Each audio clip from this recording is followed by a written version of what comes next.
Chapter 1001.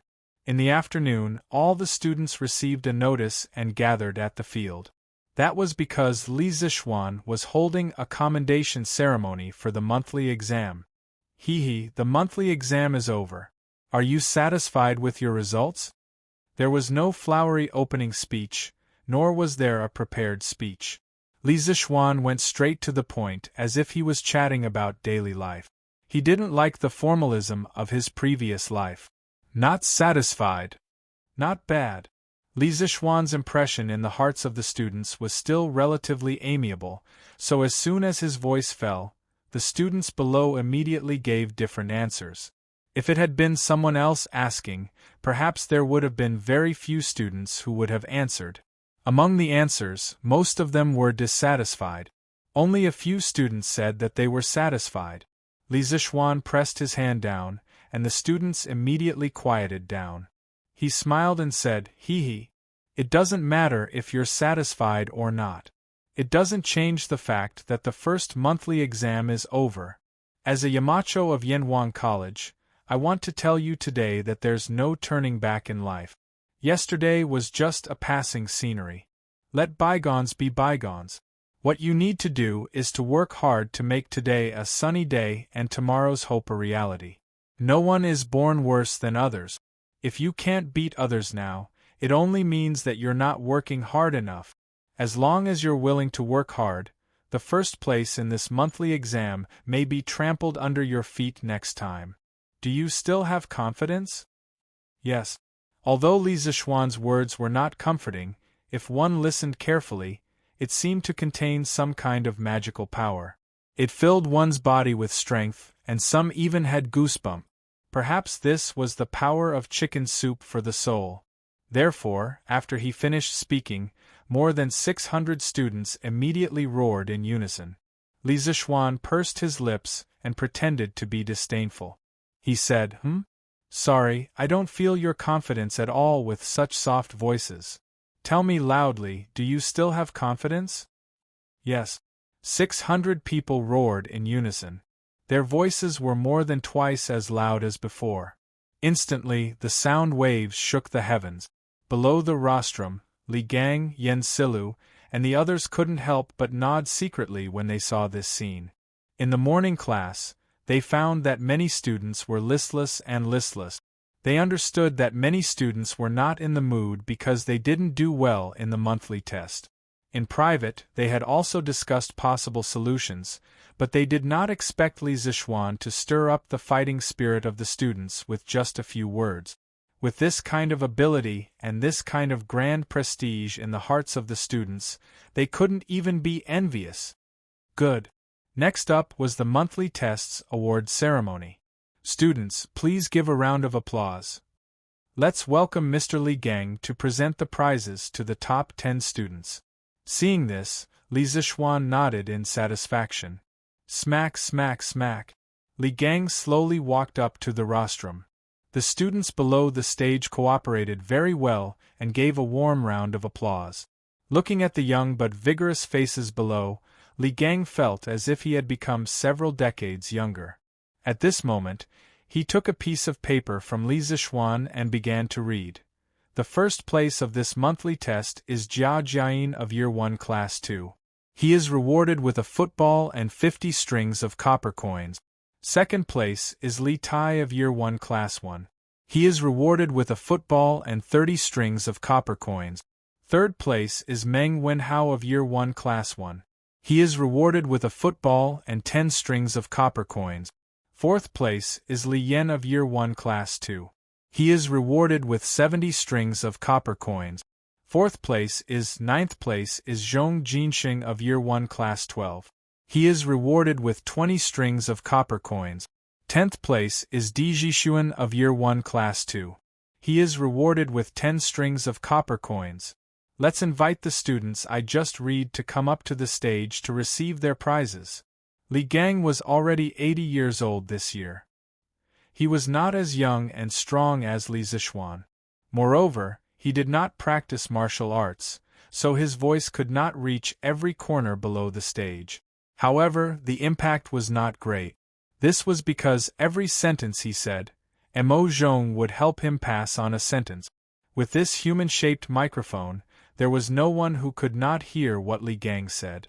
As soon as he finished speaking, 10 students quickly walked out from the group of students. The rest of the people immediately cast envious and jealous gazes at them. This was because the Academy's rewards were really too generous, especially those children from poor families. At this moment, they finally understood that exams could really make one's family rich. Moreover, the results were too fast. It only took a month. After the 10 lucky students went up to the stage, Li Gang one by one gave out the prizes that were prepared on the rostrum to each student. Then, Li Gang said a few words of encouragement to all the students. Then, he handed the stage back to Li Zixuan and went down alone. TSK. The highest reward is 150 strings of copper coins. The lowest reward is 10 strings of copper coins. Are you jealous? The top 3 students were also rewarded with a football in addition to copper coins. The current market price of a football is 100 strings of copper coins. Therefore, the person who received the highest reward would receive 150 strings of copper coins. Li Zixuan said in a strange tone. The students who did not receive any prizes all vomited blood. How could he be so heart-wrenching? Previously, I told you that there is no turning back in life. Now, I have another sentence to say to you. Knowledge can change your destiny. Knowledge can really change your destiny. Especially for those students whose family background is not very good, you have to work harder to learn. Only when you have completed your studies will you be able to let your parents and siblings live a good life. Li Zixuan said with an extremely serious expression. Hearing that, many students in the audience lowered their heads and fell into deep thought. Clap, clap. After a while, Li Zixuan clapped his hands and said, "All right. This month's award ceremony is all over. I have said what I needed to say. You are on your own now.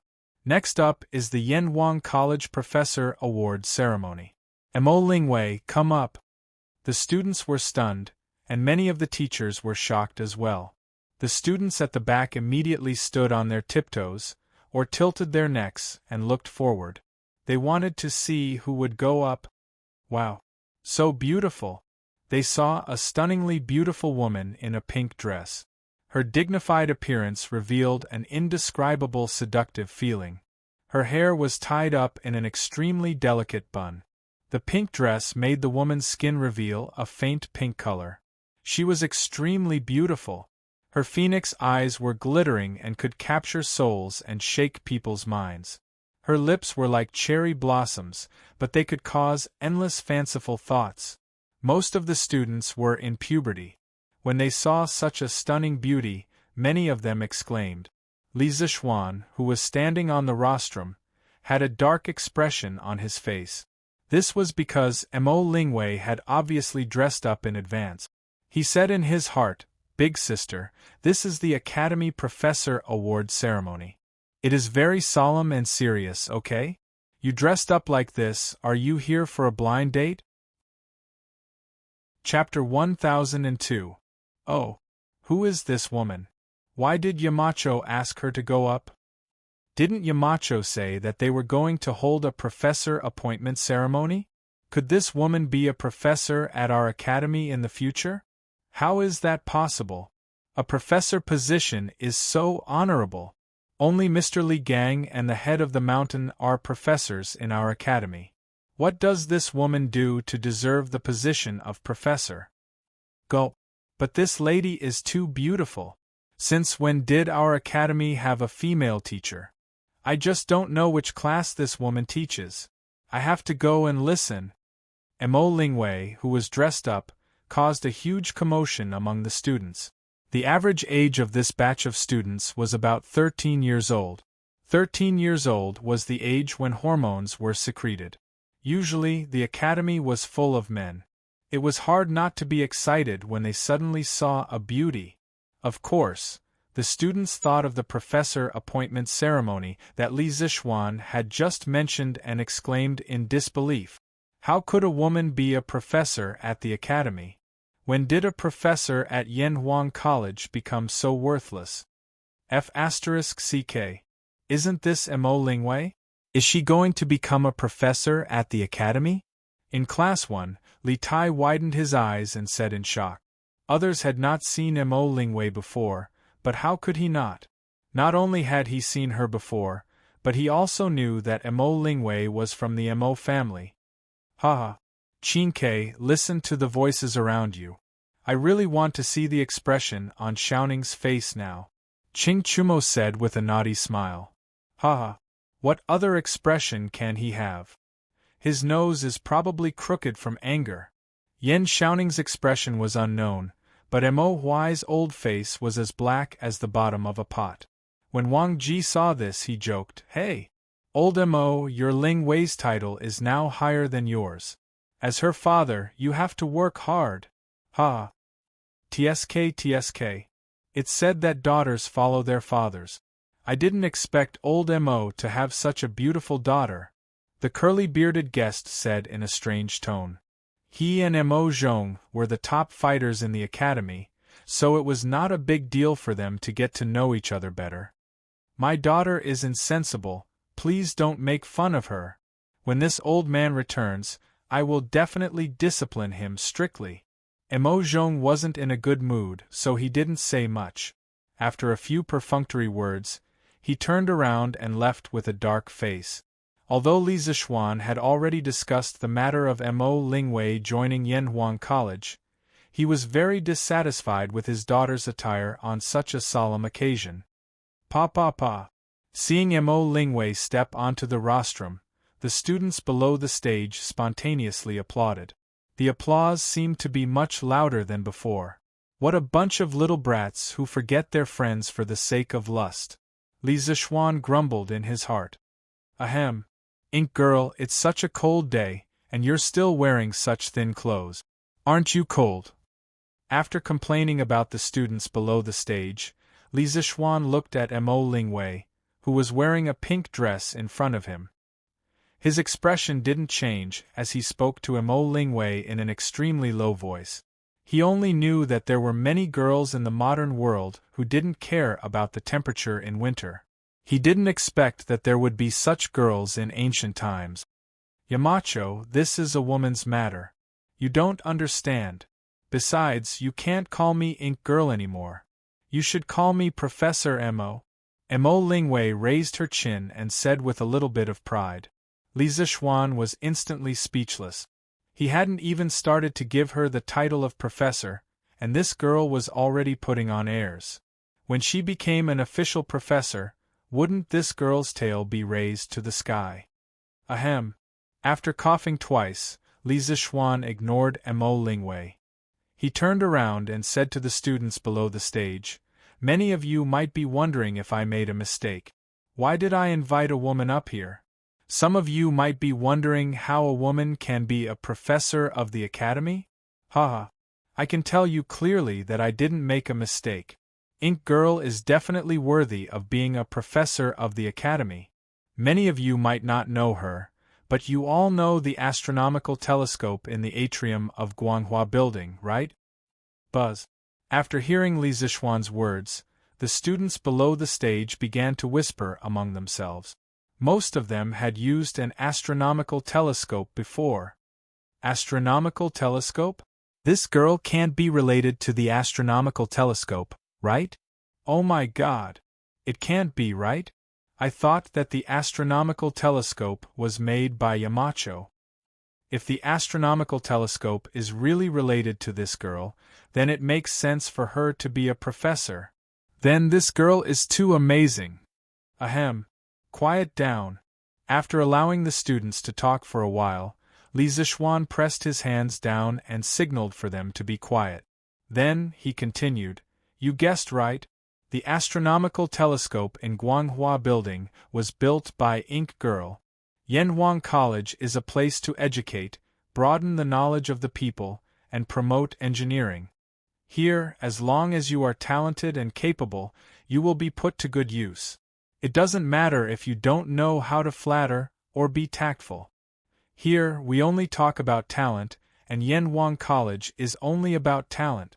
Ink Girl used her talent and knowledge to do hundreds of experiments in the workshop over the past few months. Finally, she created this peerless divine tool for the Tang Empire. The astronomical telescope has broken through the limits of ordinary people's vision, and even mortals can observe the stars in the sky. Tell me, is she worthy of being a professor? She is. She is. She is. This time, it wasn't just the students who were in their puberty. Even the teachers of the academy were shouting together.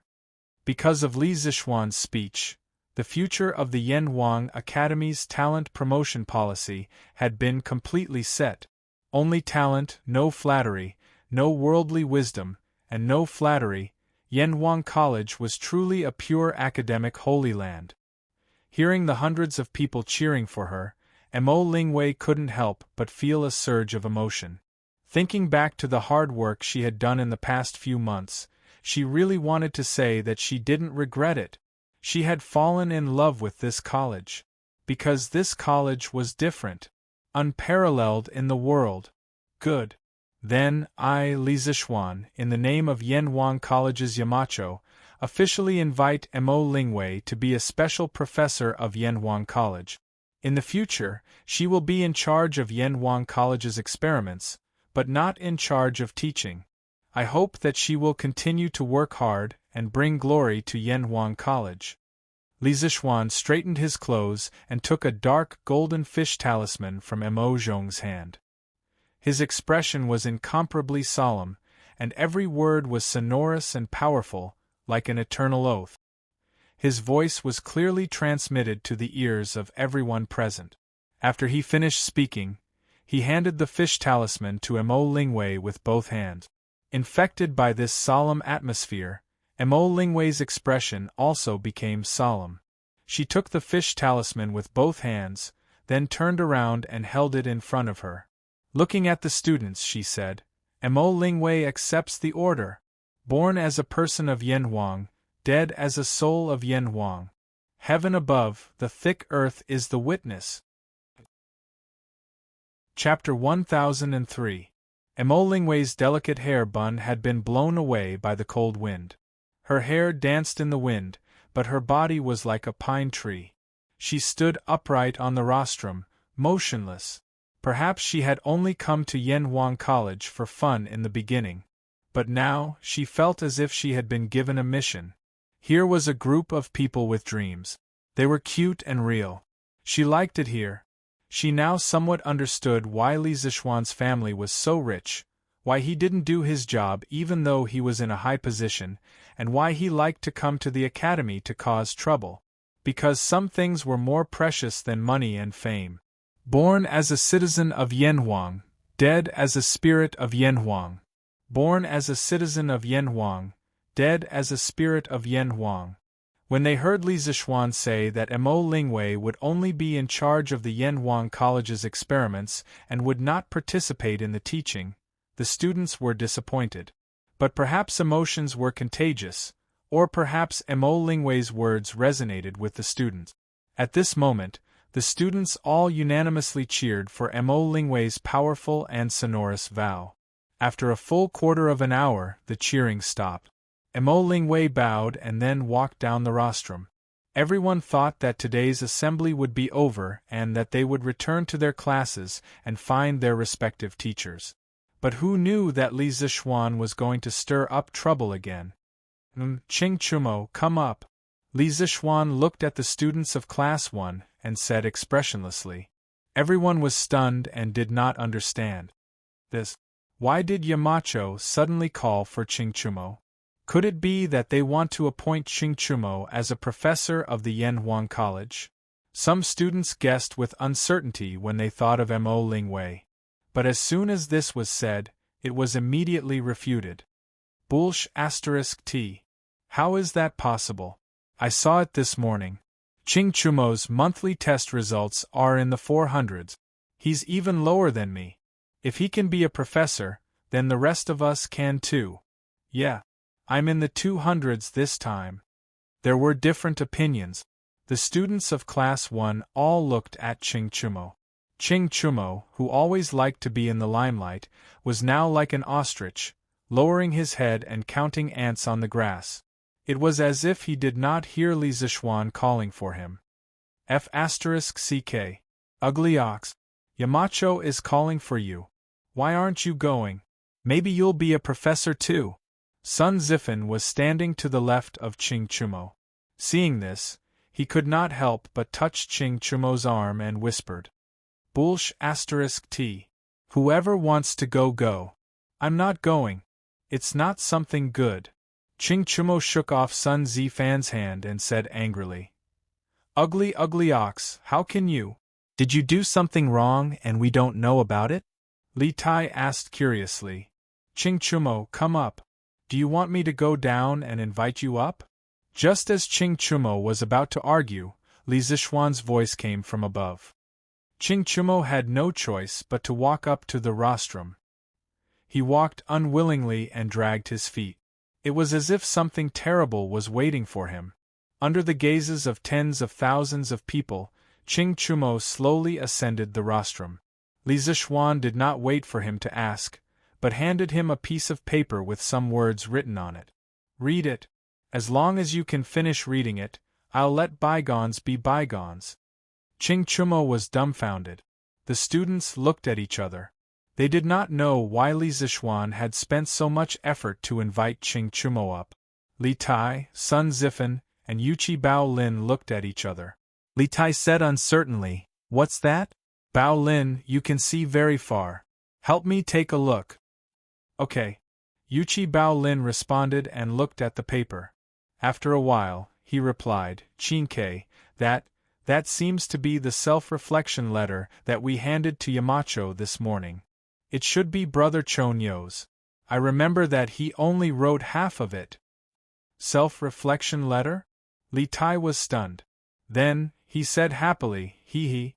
Chumo was unwilling to show it to me this morning. Now, it seems that Yamacho wants him to read it to us. Ha! Yamacho, don't. I'll just write another one. On the stage, Ching Chumo lowered his voice and said to Li Zixuan. However, Li Zixuan did not buy it. He said seriously, Now you know that you're just doing it half-heartedly? What were you doing earlier? Read it quickly. Don't waste everyone's time. After hearing Li Zixuan's words, Ching Chumo knew that there was no room for discussion. He said gloomily, Fine. Then you have to keep your word. As long as I read it, I'll let bygones be bygones. I won't have to do any self-reflection in the future. Okay. Of course. Li Zixuan nodded. Ching Chumo took 2 deep breaths. Then, he took the self-reflection letter that he had written earlier and looked at the students in the audience. He began to read, Due to the sudden change in the weather recently, the wind and clouds are constantly changing. It's really unpredictable.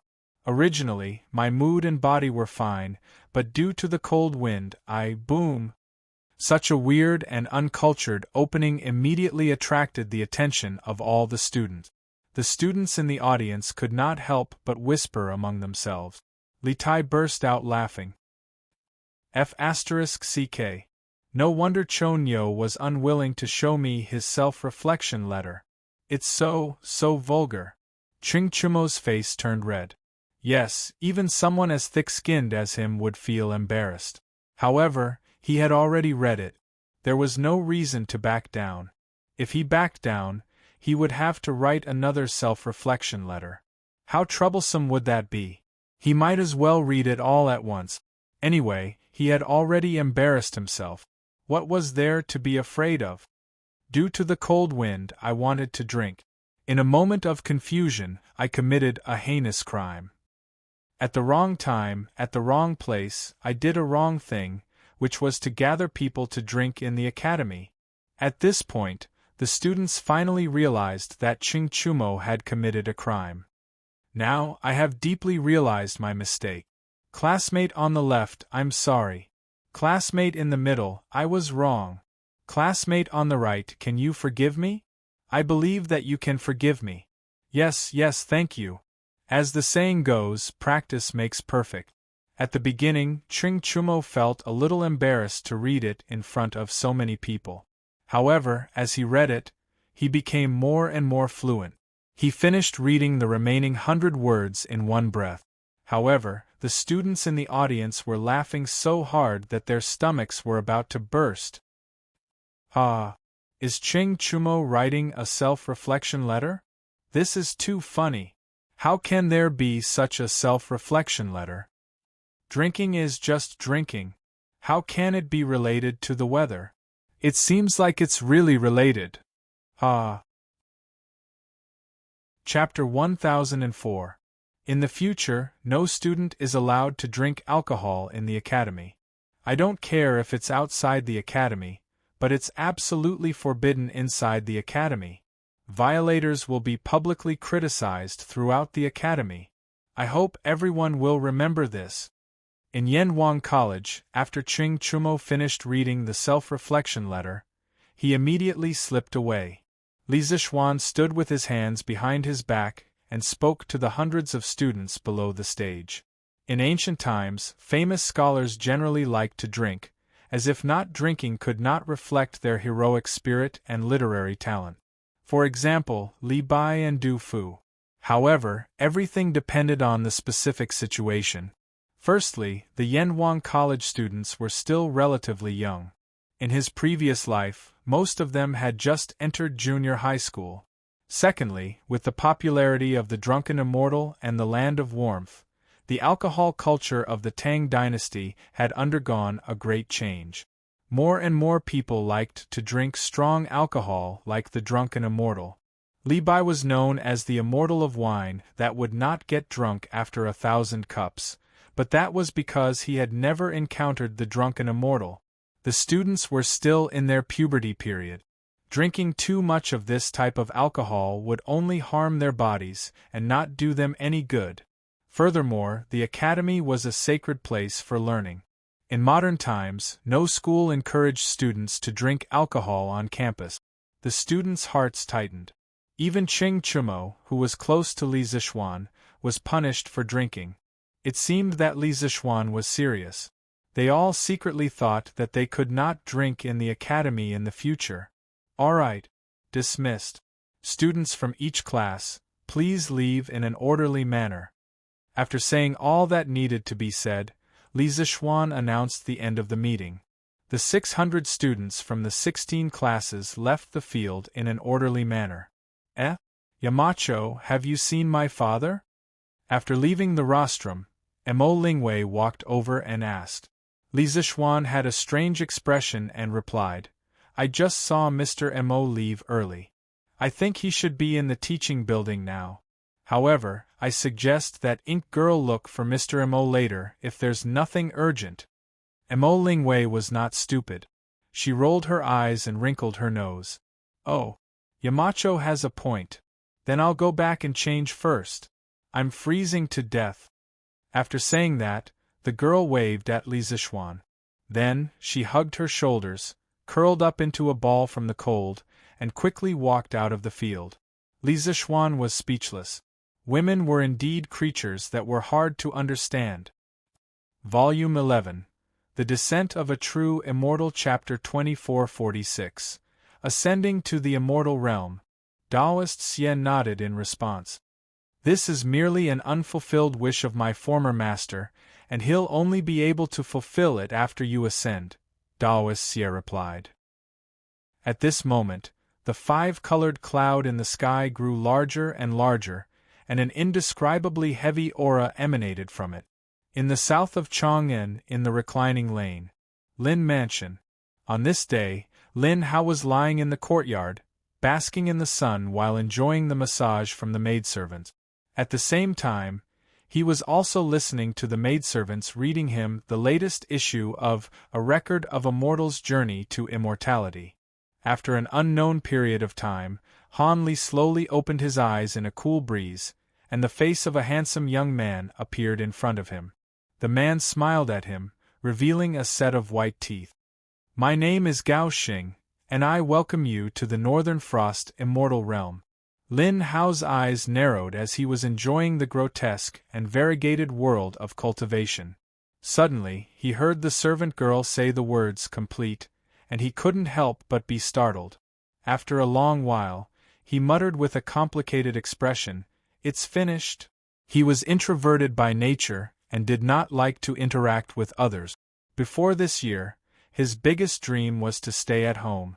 However, there was only one form of entertainment at home, and it was inevitable that he would feel bored if he stayed at home for too long. However, the most he would do was go fishing and boating. He would never go to places with a lot of people. In March and April of this year, Li Zixuan launched the Tang Daily. The newspaper recorded new things every day to pass the time. However, it was only to pass the time. It was far from being interesting. What was really interesting was the Dehua Jianghu section at the back of the Tang Daily. At first, this section only had a record of a mortal's journey to immortality. However, this novel alone was enough to support the entire section. The huge world structure and the magnificent scenes attracted Lin Hao almost from the beginning. Perhaps it was because he had never read this type of novel before, but he could not deny the greatness of Immortal. Other than cultivation, fighting monsters and leveling up, Immortal was also a novel that went straight to the heart. Immortal, immortal, immortal. From the beginning to the end, he never forgot his own pursuit. For people who pursued immortality, feelings were nothing. Everything was natural, and there was no need to force things. There was no ambition to instigate any fights, and there was no need to complain. Silently working hard was the true essence of being immortal. This was very immersive. That's right, Lin Hao only read it for 3 days, and he already thought of himself as the main character of the novel. The most important thing was the terrifying speed at which Immortal was updated. 10-20 chapters were released a day, and Lin Hao was very satisfied with it. Therefore, from the moment Immortal was released, he started to completely stay at home. At that time, although Immortal was the only novel in the entire Dahua Jianghu section, the number of updates, Immortal had completely made up for the lack of novels in this section. Later on, with the popularity of Immortal, it attracted a large number of romantic fans, and the number of novels in the Dahua Jianghu section increased. In the end, this section became an independent book, and completely broke away from Tang Daily's news section. Lin Hao was even more enthusiastic about staying at home. Going out was impossible for him. There was food, drinks, and novels at home, so why should he go out? In the blink of an eye, nearly a year had passed, and Immortal had actually ended. In Lin Hao's heart, there was suddenly a lot of reluctance. This was a novel that had brought him nearly a year of happiness. Young master, it seems like it's really over. Servant Xiao Qin saw that Lin Hao's expression was a little strange, and said in a mosquito-like voice, "That's it? Then what should I do in the future?" Lin Hao's expression was lonely. He put his hands behind his head and asked the heavens speechlessly. A novel that took more than 8 months, with a total of more than 2,400 chapters, and a total of more than 7 million words, suddenly ended just like that. It was inevitable that he would feel lost. Young master, there are other novels. For example, Zhang Xiaohua's Journey to Immortality. Young master, do you want to listen to it? The servant suggested with a little heartache. I'm not listening to it. It's too slow. I'll save it for a month before reading it. Lin Hao said disinterestedly. As the saying goes, there is no harm if there is no comparison.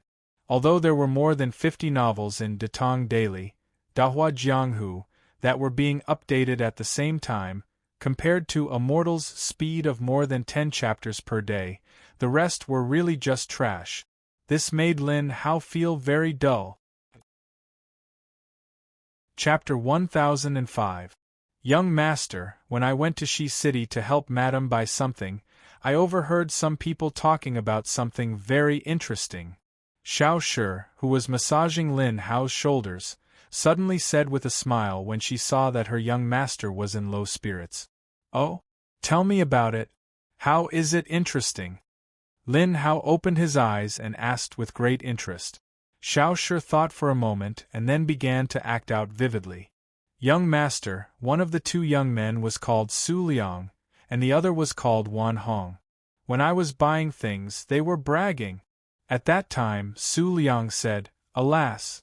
Brother Wan, I was about to form my gold core a few days ago, but my father took me to see a quack. That quack used medicine to dissolve my gold core, which hadn't yet formed in my body. Now I've completely become a mortal. What a pity! Wan Hong also sighed and said, Brother Su, my condolences. You're nothing, but a few days ago, the young lady next door had the strength of a nascent soul cultivator, but she was beaten to the bottom in one day. Compared to that, she's the one with the greatest misfortune. Hearing this, Lin Hao couldn't lie down anymore. He stood up and asked curiously, Xiao Shi, are those two immortal cultivators?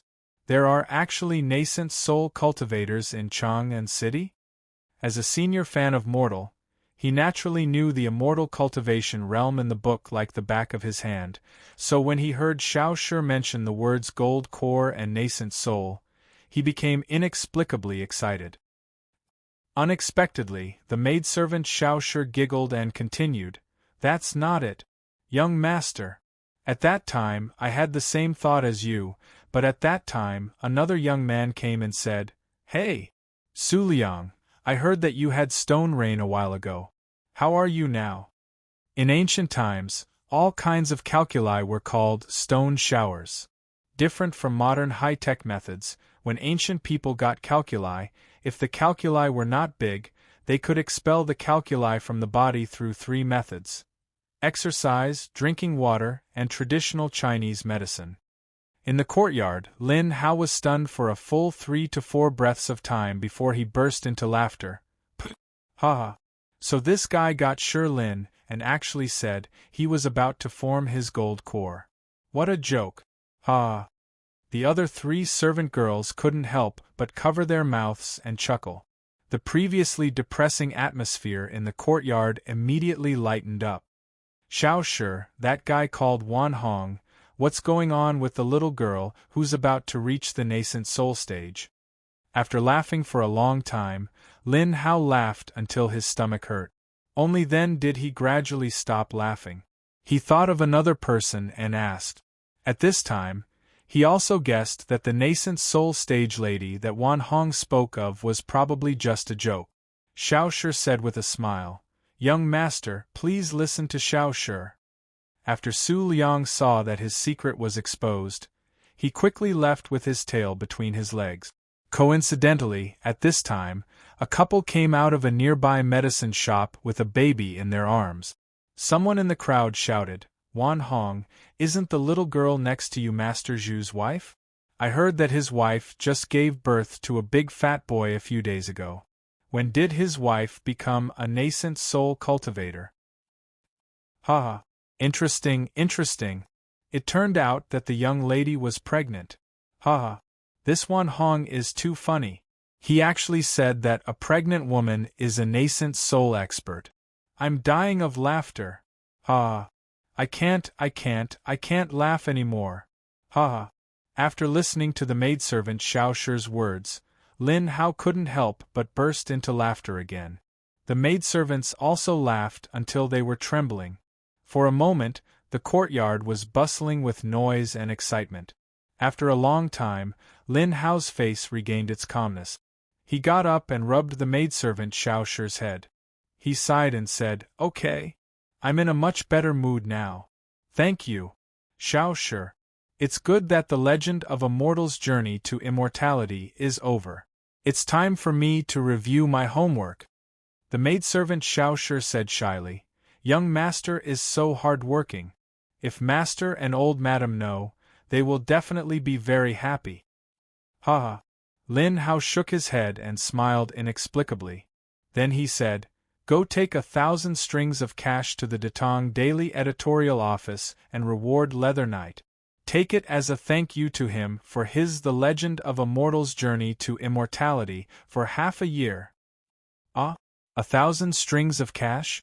Young master, if master finds out, Xiaoshi said with her mouth wide open in shock. The rest of the maidservants were also in disbelief. 1,000 strings of cash was enough for a family of 6 to live for several lifetimes. This is all my pocket money. Even if my father finds out, what can he say? Go quickly. Lin Hao rolled his eyes and said unhappily. As the only son of the Lin family, he had been doted on since he was young. How could he lack money? Yes, young master. In the new workshop of the Strange Interest Pavilion, in the editorial office of Tang Daily. When Li Zixuan moved the workshop here, in order to facilitate Ma Zhou's teaching activities in Yanhuang College, he moved the editorial office of Tang Daily over as well. In this way, Ma Zhou could take on 2 jobs at the same time. Today, the editorial office of the new workshop welcomed many people. These people were the staff of the various Tang Daily offices in Chang'an City. The eldest son of the Chao family in Chang'an, Chaoshi, rewards the legend of a mortal's journey to immortality, Leather Knight, 3,000 strings of cash.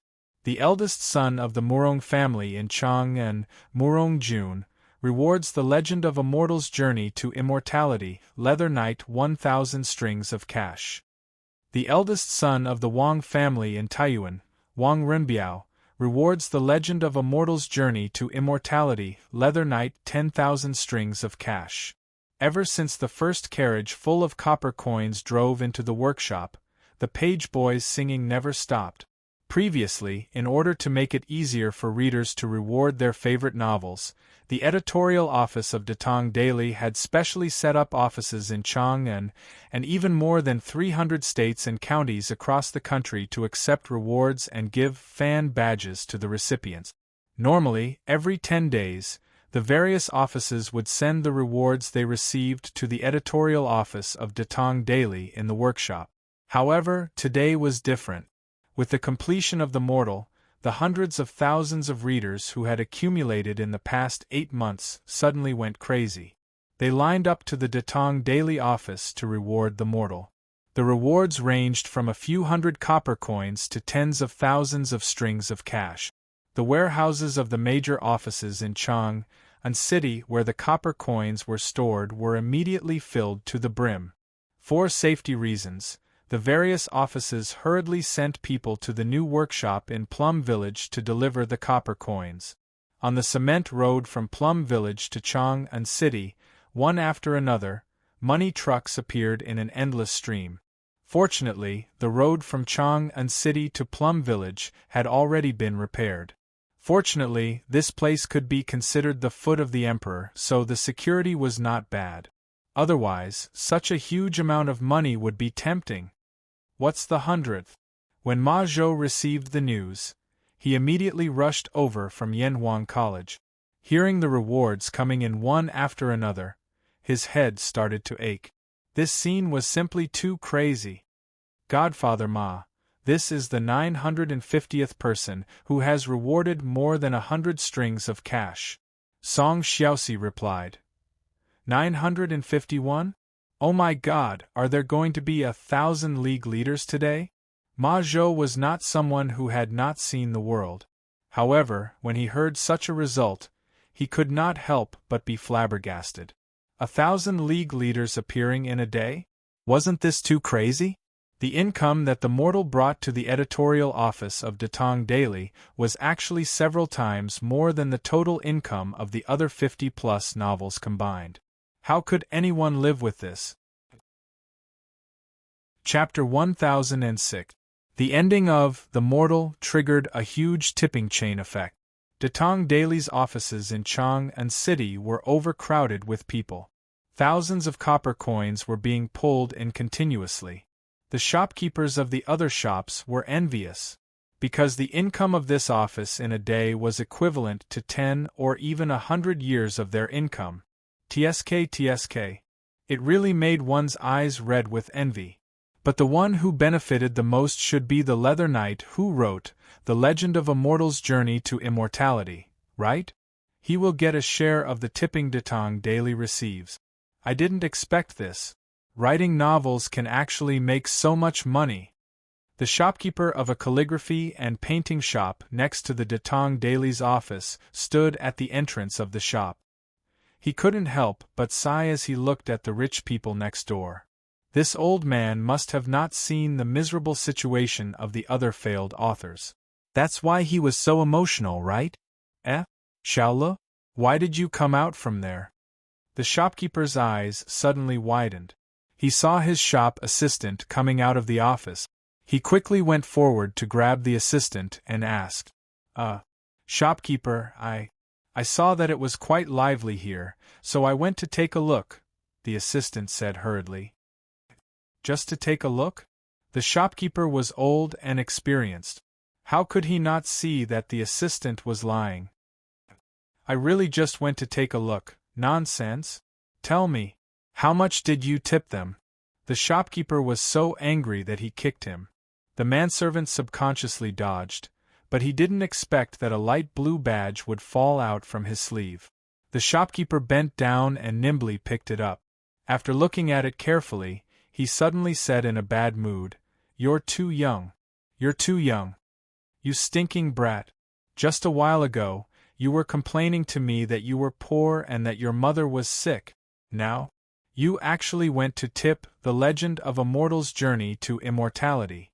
How much did you tip? Apprentice? If I remember correctly, you need to tip 500 copper coins in order to get the apprentice badge, right? You're really something. After saying this, the shopkeeper kicked the manservant 2 more times in exasperation.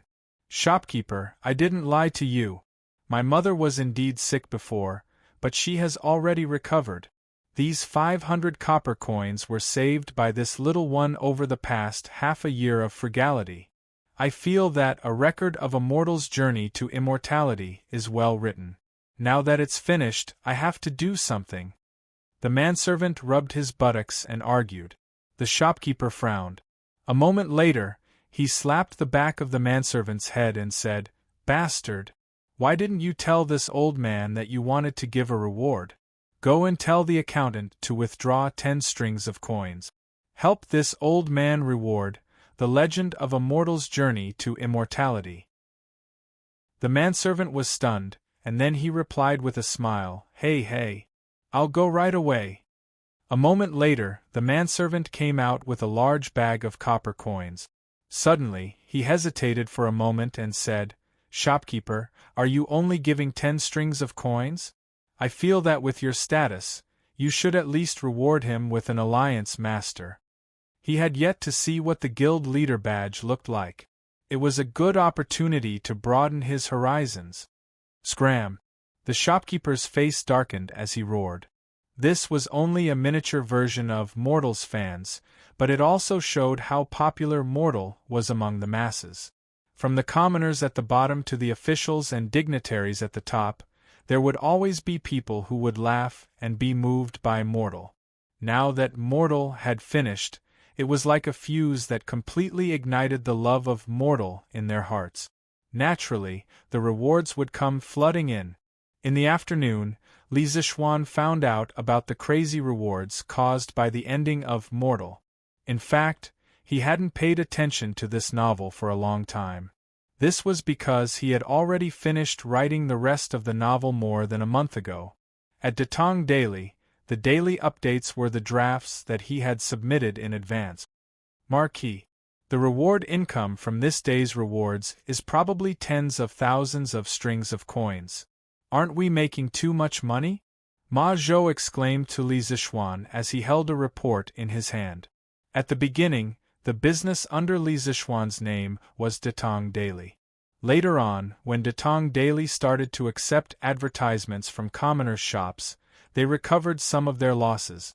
Every month, they could earn at least a few thousand strings of coins. But now, the income from the Bragging World section had completely exploded, and the profits were so shocking that Ma Zhou couldn't help but admire Li Zixuan's foresight. If you want to make a lot of money, you have to have good novels. A popular novel like The Legend of a Mortal's Journey to Immortality is too rare.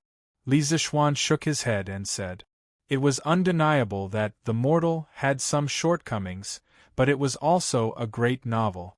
Now, there were dozens of novels imitating the mortal's journey to immortality, in the Tang daily bragging world. This was the best proof. Ma Zhou chuckled, his eyes shining with wisdom. He said, "For others, it might be extremely difficult to create a novel that is as good as the legend of a mortal's journey to immortality. But for Marquis, it shouldn't be difficult. Others might not know who the author of The Mortal was, but how could Ma Zhou, the editor-in-chief of De Tang Daily, not know who it was?" He had previously asked Li Zixuan for a draft. It was precisely because of his confidence in Li Zixuan that he said such a thing. After all, Li Zixuan had created too many miracles. What was there to be surprised about if there were one or two more? Li Zixuan heard that and smiled without saying anything. Ma Zhou couldn't help but ask, "When does Marquis plan to write the next novel?" Li Zixuan thought for a while and said, "I don't plan to write it in the near future. Maybe next year." Ma Zhou was disappointed. "Then I guess many people will be disappointed. Marquis, you don't know this, but many of the people who gave you tips because of the ending of Mortal Man are commoners at the bottom of society. They scrimped and saved up a few hundred copper coins and used it all to tip you." Li Zixuan was touched. In this De Tang, not only were the commoners simple and honest, even the readers were so stubborn and cute. "Brother Ma, you don't have to persuade me anymore. I definitely won't have time to write another novel this year. Good food is not afraid of being late. For next year's new novel, I will definitely not disappoint the readers of The Mortal." Li Zixuan shook his head and sighed. He couldn't bear it and added, "In a while, I will write a speech. I'll have to trouble Brother Ma to publish it on Dehua Jianghu tomorrow." Ma Zhou knew that it was impossible, so he didn't try to persuade him. Besides, there was only a month left in the year. He didn't have much time left. Hence, he cupped his hands and replied, "Yes, Marquis." Chapter 1007. The next day. Damn. Look. Something big happened. Early in the morning, cries and screams could be heard on the streets of Chang'an. What can happen? You're making a fuss over nothing. Something big really happened. Brother Chu, come and take a look. Look here. Let me see. Ouch. Holy sh*t. Are my eyes playing tricks on me? The first few pages of De Tang Daily's Dehua pugilistic world were filled with lines of red text. According to the rules, anyone who tipped more than 100 strings of cash could enter the next day's tipping list. The tipping list is printed in red ink. A deluge of extravagant flowers, moving me to tears. You deserve this reward for your talent. Li Zixuan from Chang'an's Yongla Lane has tipped Leather Knight 10,000 strings of cash. This book is too well written. Let's reward him and hope that the following chapters will be more exciting. Back then, when Li Zixuan had just started writing Mortal, he had praised himself and rewarded himself with 1,000 strings of 1,000 strings of cash. Now that Mortal had ended, this fellow had decided to finish what he started. So what if he was thick-skinned? A deluge of extravagant flowers, moving me to tears. You deserve this reward for your talent. Wang Renbiao from Taiyuan's Wang family has tipped Leather Knight 10,000 strings of cash. This book is too well written. Let's reward him and hope that the following chapters will be more exciting. A deluge of extravagant flowers, moving me to tears. You deserve this reward for your talent. Chao Shi from Chang'an's Chao family has tipped Leather Knight 3,000 strings of cash. This book is too well written. Let's reward him and hope that the following chapters will be more exciting. 10,000 strings of cash, 3,000 strings of cash, 2,000 strings of cash, 1,000 strings of cash. What came into view were all these shocking numbers. At this moment, money was no longer called money. It was just a number that shocked people to the point of numbness. What the heck? There were a total of 10 pages. How much money does it add up to? Gulp. I'm afraid there are more than 1,000 people on the list. That means there were more than 1,000 people who tipped A Legend of a Mortal's Journey to Immortality yesterday. More than 1,000 league leaders appeared in a day. That's at least 100,000 strings of cash. That's crazy. Are there really so many people tipping? Of course. I even tipped him 100 copper coins yesterday. At that time, there were a lot of people who tipped him. The news of A Record of a Mortal's Journey to Immortality, collecting thousands of Alliance members, spread like wildfire among the crowd. Chang and City and some of the counties near Chang and City immediately boiled over. In the streets and alleys, in the restaurants and tea houses, there were basically people talking about yesterday's grand occasion.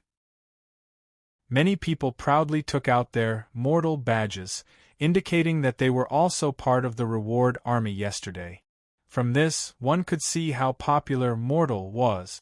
However, compared to the huge amount of rewards, the mortal section in Tang Dynasty Daily, Bragging World was even more touching. Final thoughts. I heard that the streets and alleys of Chang and City were emptied yesterday. Countless people tipped swordsmen, ranging from dozens of copper coins to tens of thousands of strings of cash. Swordsmen were moved to tears. The Legend of a Mortal's Journey to Immortality was completed in March and finished in November. It took more than 8 months to complete, with a total of more than 7 million words. During this period of time, I would like to thank everyone for their continuous support. Swordsman will return in March next year. Please look forward to it. Seeing this final thoughts, many people could not help but recall the various things that happened when they first started reading Mortal. Their hearts were very touched at first. However, the last sentence of Swordsman will return in March next year made many people curse. F***ck. What does that mean? It means that Leather Knight will not write another book until March next year? Isn't that too much of a scam? There are still about 4 months until March next year. How am I going to survive these 4 months? Writing for 8 months and resting for 4 months. This guy is too much of a playboy, right? I don't agree. Who knows where that Pai Xiajua guy lives? I'll bring some people to tie him up and lock him in a small house to write novels for me every day. If he doesn't write 20 chapters a day, he's not allowed to go anywhere. Li Zixuan probably did not expect that the Tang Dynasty would have such a ferocious reader. Yes. This is a good suggestion. Tie him up. Yes. Tie him up. Tie him up. But no one knows where he lives. A certain person's suggestion received a lot of responses. However, the cruel reality made everyone fall silent. Let's go to the workshop of the Curious Pavilion. Find the people from Datong Daily. They definitely know who Leather Knight is and where he lives. Yes. Let's go to the workshop of the Curious Pavilion. I know where he lives. I'll lead the way. In an instant, dozens of irritable readers rushed towards the new workshop of the Curious Pavilion. However, these people were too naive. The author of The Legend of a Mortal's Journey to Immortality was the big boss of the Curious Pavilion. How could the staff of Datong Daily tell them the real information? What's more, the new workshop of the Curious Pavilion was also guarded by a group of Imperial Guards sent by Lier. A few dozen people would not be able to break through the door of the workshop. In the end, Ma Zhou comforted them for a long time and promised that he would keep urging Leather Knight to release his new book as soon as possible. Only then did the irritable readers disperse. Looking at the backs of these people, Ma Zhou wiped the cold sweat off his forehead. Of course, what he said just now was a lie. Once Li Zixuan decided on something, it was very difficult to change his mind. He definitely would not ask for a rebuff by urging him to release his novel. At this time, he really wished that he never knew that Li Zixuan was Leather Knight. Because many times, it was harder to keep a secret than to know a secret. Humph! A bunch of ignorant and unruly commoners. They don't want to read the writings of sages and scholars, and they want to fight over reading that vulgar novel. Sure enough, the world is ignorant. Rotten wood cannot be carved. Of course, not everyone was a die-hard fan of The Legend of a Mortal's Journey to Immortality. There was no lack of voices criticizing The Legend of a Mortal in Chang'an City, such as the Imperial College and the Hongwen School. But first, the number of people who liked The Legend of a Mortal obviously had an absolute advantage. Second, the Tang Daily was run by Li Zixuan, and Li Er also participated in it. Although scholars had character, no one was willing to go through so much trouble for such a small matter. It was not worth it. What the eye doesn't see, the heart doesn't grieve over. This was the most common method used by those arrogant scholars. But there were many things that you could ignore, but you could not change its greatness. For example, the huge fan base of The Legend of a Mortal's Journey to Immortality showed that it was an irreplaceable novel. Next March. That's great. That means that these 4 months are our chance. At noon in Yanhuang College, the 3 people from Jinyu Academy had eaten lunch and were reading the newspaper on a stone bench in the woods of the academy. After seeing the acceptance speech of The Legend of a Mortal, Liao Feichen's eyes lit up and he said excitedly. Chapter 1008. Yes. Without the popular novel A Legend of a Mortal's Journey to Immortality, we can indeed give it a try. Who knows, we might be able to reach a higher level. In Yanhuang College, Chen Tianhua nodded after hearing his good friend's words. Both he and Liao Feichen had serialized novels in Tang Dynasty Daily. His novel was Zhang Xiaohua's Journey to Immortality, and it was about 900,000 words long. Liao Feichen's novel was called The Long Road to Immortality, and it was slightly slower, but it was also about 800,000 words long. Even though they had been admitted to Yanhuang College a few months ago, they still insisted on writing novels in their free time. In fact, this kind of half-study, half-work state did not affect their studies, because there were many poor students in the college who were in this state. The difference was that the others were working at the posts provided by the college, while the 2 of them were using their free time to write novels. In the past, A Legend of a Mortal's Journey to Immortality was an insurmountable mountain in front of Chen Tianhua and Liao Feichen. Now that A Mortal had ended, the 2 of them felt that their opportunity had come. This was especially so for Chen Tianhua. Other than Mortal, his Legend of Zhang Xiaohua's Cultivation to Immortality was the novel with the best results in talking about pugilistic world. Taking advantage of the time when Mortal was finished, if he put in a little more effort, it was very likely that it would reach a higher level. Yes, let's hurry up and try to write more during this time. Liao Feichen nodded fiercely. Hey, Hong Yi, didn't you say that you were about to start writing your novel? Why haven't you started? Are you trying to scare us? Chen Tianhua suddenly thought of something and turned his head to ask. What I said earlier was true, I wasn't lying to you. I've already thought of the plot framework for this novel, and I can start writing at any time. Hua Hongyi said with an embarrassed expression. The other 2 obviously did not believe him. Chen Tianhua said, Hong Yi, then tell us, when do you plan to publish your novel? When the time comes, Feichen and I will definitely support you. Yes, that's right, I'll definitely support you. We definitely can't afford the title of Alliance Master, but we can still afford the title of Disciple. Liao Feichen echoed. Hua Hongyi rolled his eyes. After thinking for a moment, he said, although the framework of the plot has been conceived, the specific details still need to be considered. Next March, I'll publish the book next March. Poof. What? F***CK. Hong Yi, are you still asleep? Why do you want to publish your book in March of next year? Aren't you courting death? Liao Feichen almost vomited blood when he heard that Hua Hongyi was going to publish the book in March next year. He stared at his old friend as if he was looking at a madman. How is that courting death? Feichin, didn't you want to say that Leather Knight will also release a book next March? Hua Hongyi shook his head and said nonchalantly, if he wants to publish books then so be it. Who said that we can't publish books together with him? What's more, didn't you and Tianhua publish books together with Pai Xiajue back then? Chen Tianhua said gloomily, Hongyi, how can it be the same? Back then, when novels were just becoming popular, who would have thought that Leather Knight's mortal cultivation would be so popular? Yes. The next time I publish a book, I definitely won't publish with that person. Liao Feichin also shook his head. Hua Hongyi, on the other hand, was somewhat disapproving. Tianhua, Feichin, we're 7 feet tall men. Even if we can't beat him, we can't be afraid before the battle.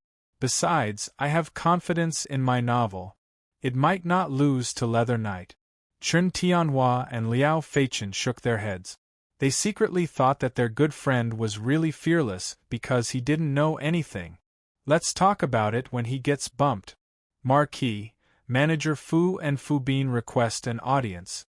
In the afternoon, Li Zixuan was handling official business in Yanhuang College's principal's office, when Emo Zhong pushed the door open and entered. He bowed and cupped his fists. Fu Bin? He's back? Li Zixuan was startled, then said happily, Quick! Let them in. More than a month ago, Fu Bin had set off from Chang'an with the mining team and the iron ore distribution map. After more than a month, this group of people had finally returned, and they had returned at the right time. Because the bicycles produced by the Strange Taste Pavilion were in short supply, the price of the bicycles had been inflated to more than 600 strings of coins. Seeing the money being taken away by the scalpers, Faubert was anxious. Chao Wendong, Lin Wenyuan, and the other members of the Flaming Yellow Chamber of Commerce were also anxious. But was this because the workshop's production efficiency couldn't keep up? Absolutely not. The workshop could already produce 40 to 50 bicycles a day, and the speed was not slow at all. The problem lay in the lack of raw materials, the lack of iron and rubber. The workshop had already bought almost all the iron and sulfur that could be bought. Because of this, the price of iron and sulfur in Chang'an City had increased by quite a bit. But this amount of iron and sulfur was still insufficient to meet the huge demand for bicycles.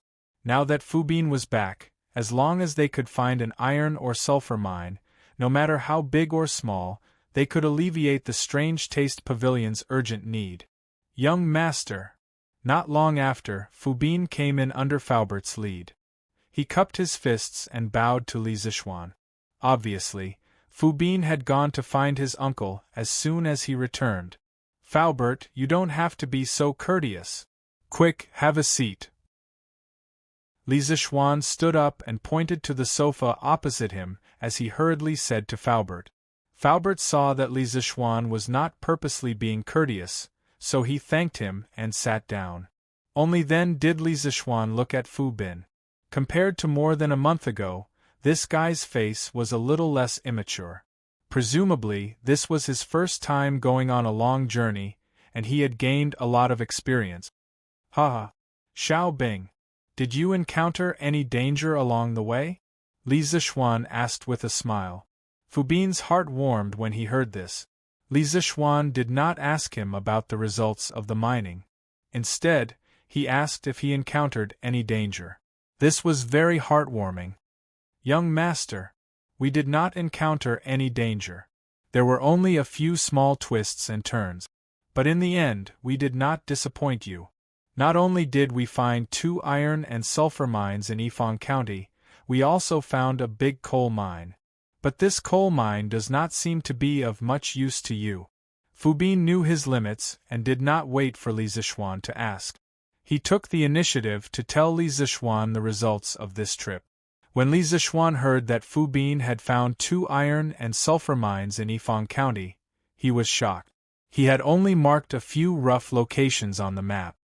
He did not expect such a small place like Yifang County to have so many mines. But when he heard Fu Bin mention the coal mine, he could not help but smile. Haha!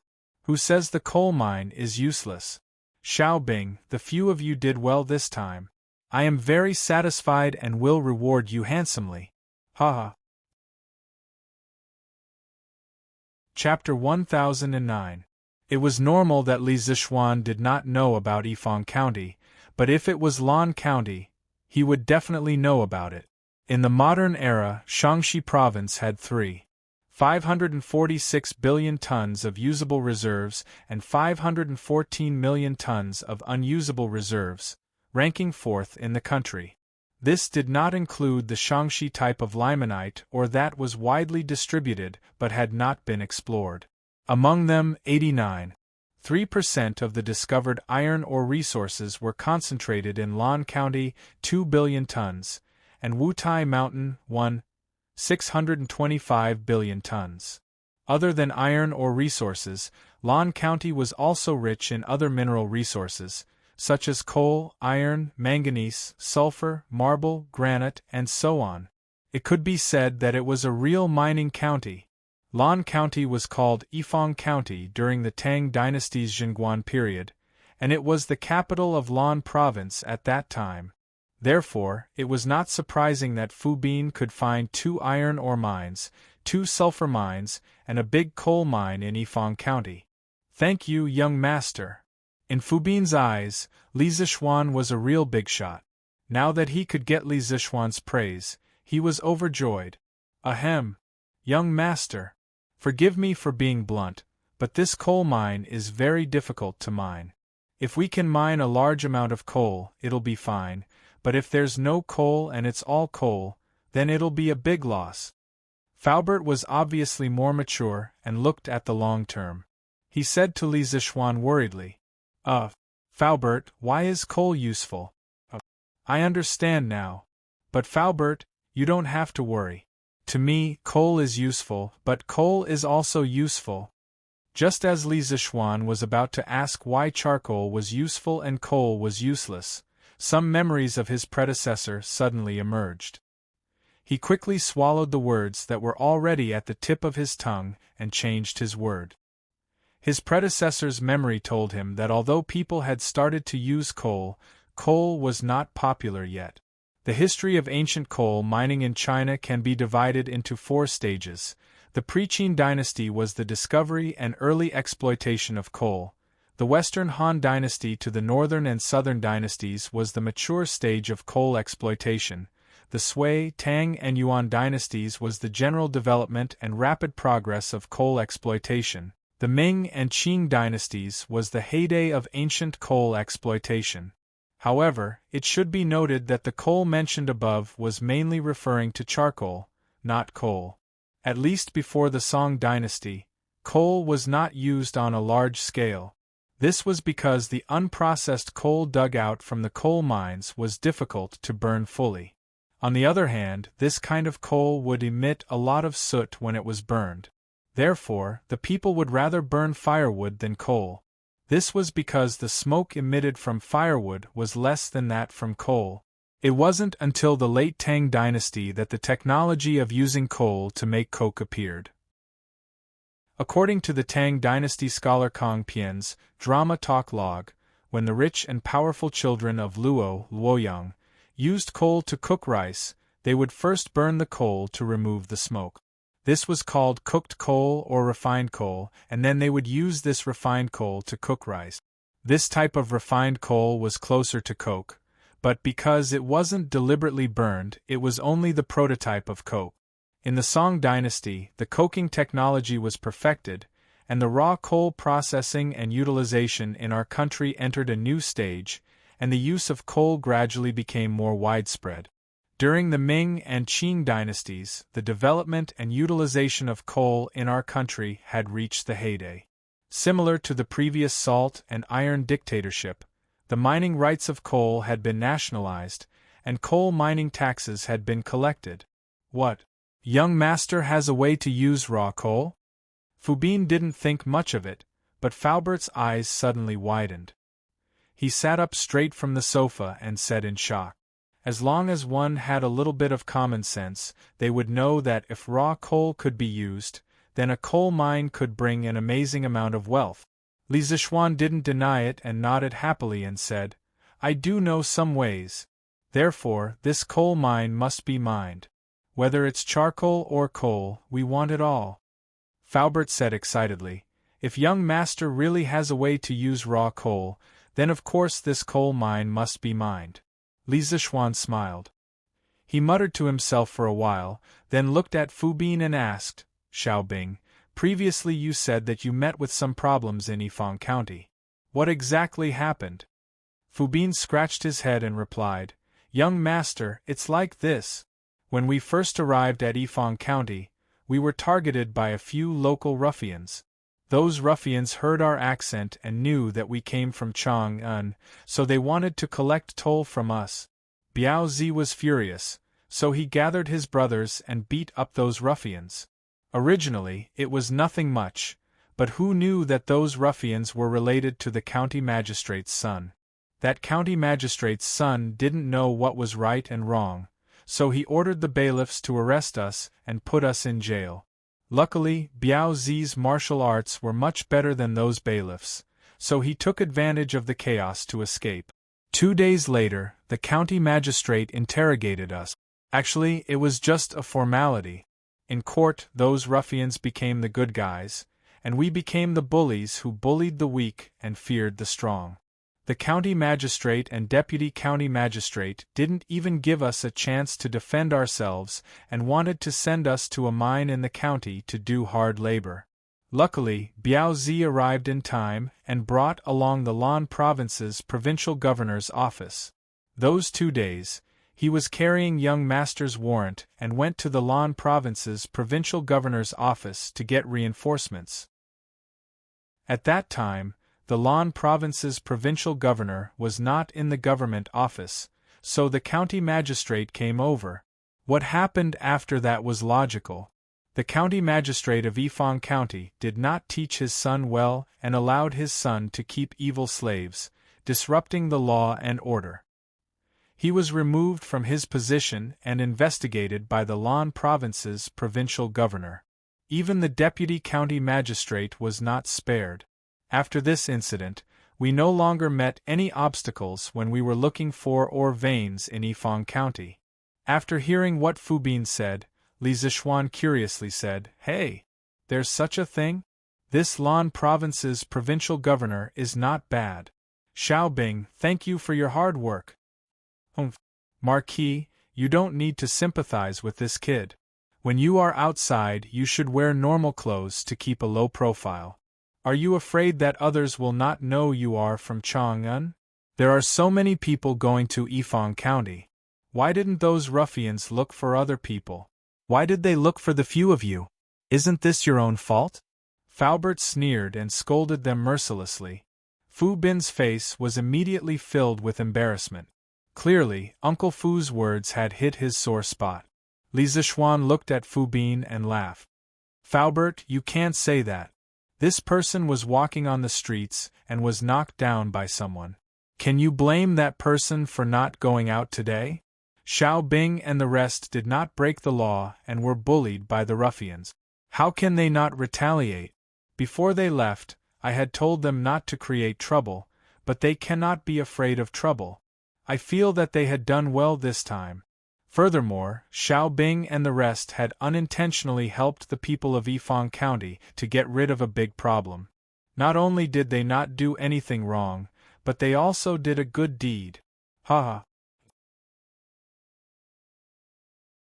Chapter 10:10. Thank you, young master, for your magnanimity.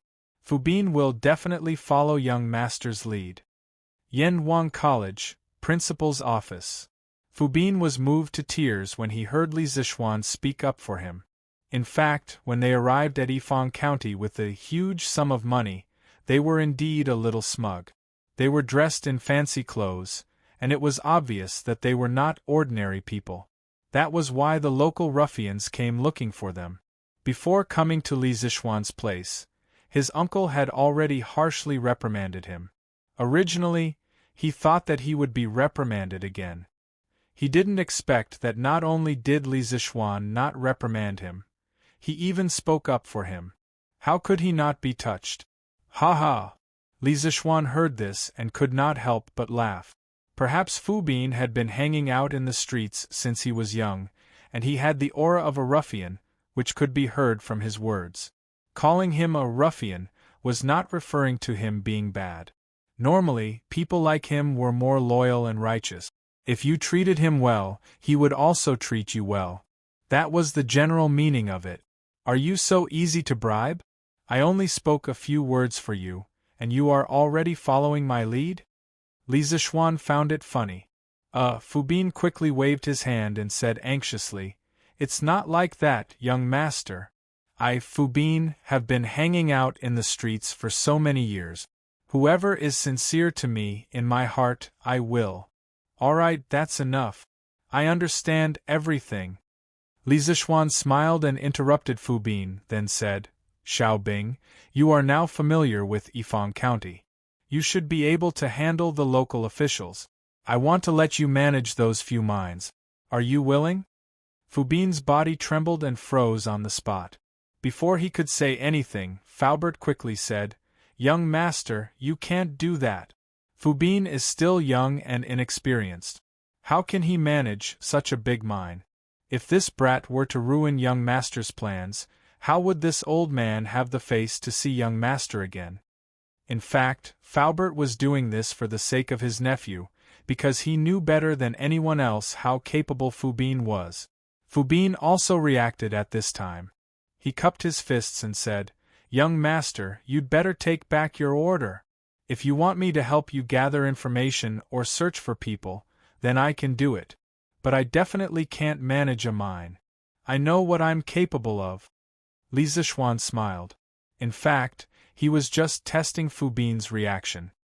He didn't really want to hand over such a big mess to Fu Bin. Young people need to gain experience. How about this, Faubert? You send 4 trustworthy people from the workshop to Yifang County to be in charge of the mining of the 4 mines. The miners will be recruited on the spot, and their wages will be paid by the workshop. Originally, there were 5 mines, but one of the iron mines had to be handed over to the imperial court. This was the condition promised to Li Er.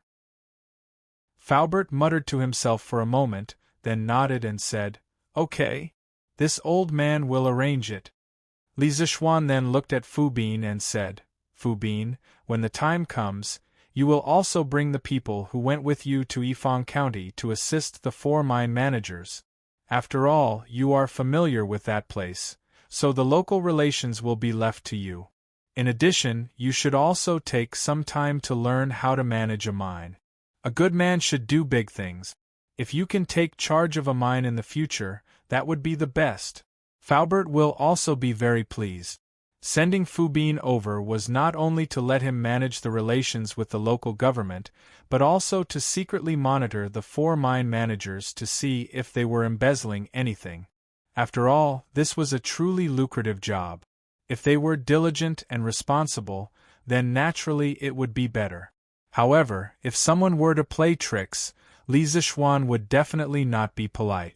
Fu Bin nodded firmly, then cupped his fist and said, "Young master, don't worry. Fu Bin will definitely not disappoint young master.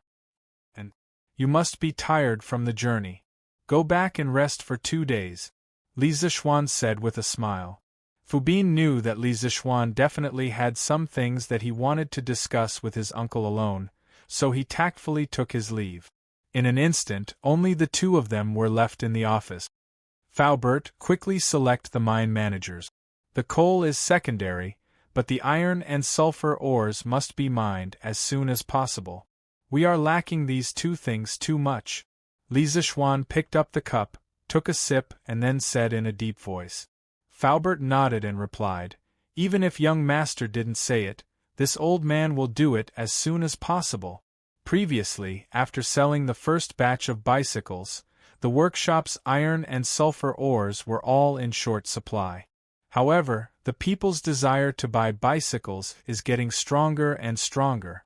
If we can't solve the problem of raw materials for bicycles as soon as possible, everyone will definitely be more disappointed in us. Fortunately, Fubin came back in time. Otherwise, it would be a pity if our workshop couldn't produce good things even though we have them. Li Zishuan said, and then said, after confirming the candidates, have them come to see me before they leave. I have something to tell them. And, no problem. Li Zishuan stood up. He frowned and thought for a while, then said, we have to hurry up with the Yifang mine. We also have to hurry up here. Faubert asked, young master, do you want to talk about iron smelting?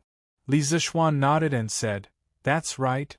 The workshop needs to prepare some iron smelting equipment. After the iron ore from Yifang mine is shipped back, we have to start smelting immediately. Faubert looked worried and said, it's not difficult to smelt iron on a small scale, but from young master's intention, you want to smelt iron on a large scale. In this way, the furnace required for smelting iron cannot be made in a short time. Moreover, some of the key techniques have to be figured out by yourself. If young master wants to achieve his goal quickly, he can only ask the Zhangsun family for help. After all, in Chang'an City, their iron smelting technology is the best. Zhangsun family? Which Zhangsun family could there be in Chang'an City? Li Zishuan's heart moved. He didn't expect that Zhangsun Wuji, that old fox, had already started the iron smelting business. Salt and iron, these two businesses were the most profitable in ancient times. Zhangsun Wuji was indeed an old fox. Why do we need to ask them for help? I have an even better method of smelting iron. Later on, I will draw out the blueprints of the equipment. Faubert, you just have to get someone to follow the blueprints, Li Zishuan said to Faubert. What a joke, he was an engineering genius from the 21st century. He still had countless blueprints in his mind.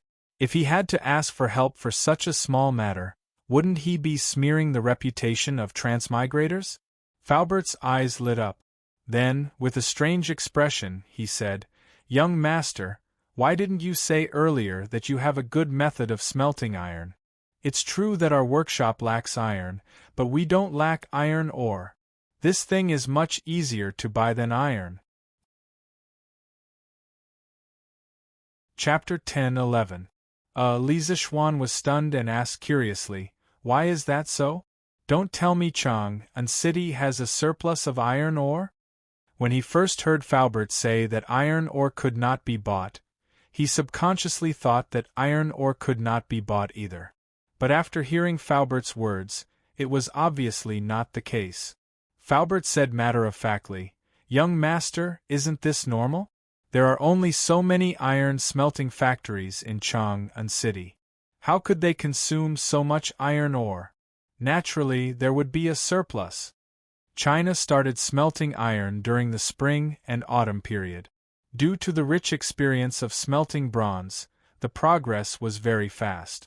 Pig iron and iron smelting appeared almost at the same time. The iron smelting temperature was low and there were many impurities, but the carbon content was low. It was close to that of wrought iron, with a high melting point and a soft texture. It was suitable for forging weapons.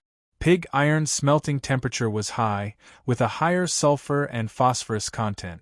It was hard and brittle, but it was resistant to wear and was suitable for forging weapons. Since the Han Dynasty, various metal smelting and processing techniques had been developed comprehensively and were becoming fixed in terms of technology. For example, the 100-tempered steel technique was not used often due to its low efficiency. As the early form of the infused steel technique, it was widely used. During the Sui and Tang dynasties, the smelting technology continued to develop, but there were not many breakthroughs. They mainly followed the infused steel technique at the end of the Han Dynasty, and the smelting efficiency was not high. Furthermore, the smelting business in this era was owned by the country. People like Zhangsun Wuji who could mine and smelt iron were few and far between. Therefore, the productivity of the people could not be unleashed, and the smelting speed could not keep up with the mining speed. Li Zixuan rolled his eyes inwardly. He thought to himself, what a shame. If I had known about this earlier, would I have waited until now? Sigh. Forget it. Since it's already like this, another 10 days or half a month won't make a difference. When the smelting equipment is completed, the iron ore from Yifang County should be transported back. By then, our workshop will not lack iron anymore. Li Zixuan sighed and said helplessly, that's the only way. If young master has nothing else, this old man will return to the workshop first. Faubert could hear the confidence in Li Zixuan's words. He could not help but smile and bid farewell. Yes, Faubert, you should also take care of your body. If there's anything you need, just order your subordinates to do it. Don't tire yourself out. Li Zixuan asked with concern. To be honest, Faubert was already so old, but he was still busy. He felt very apologetic.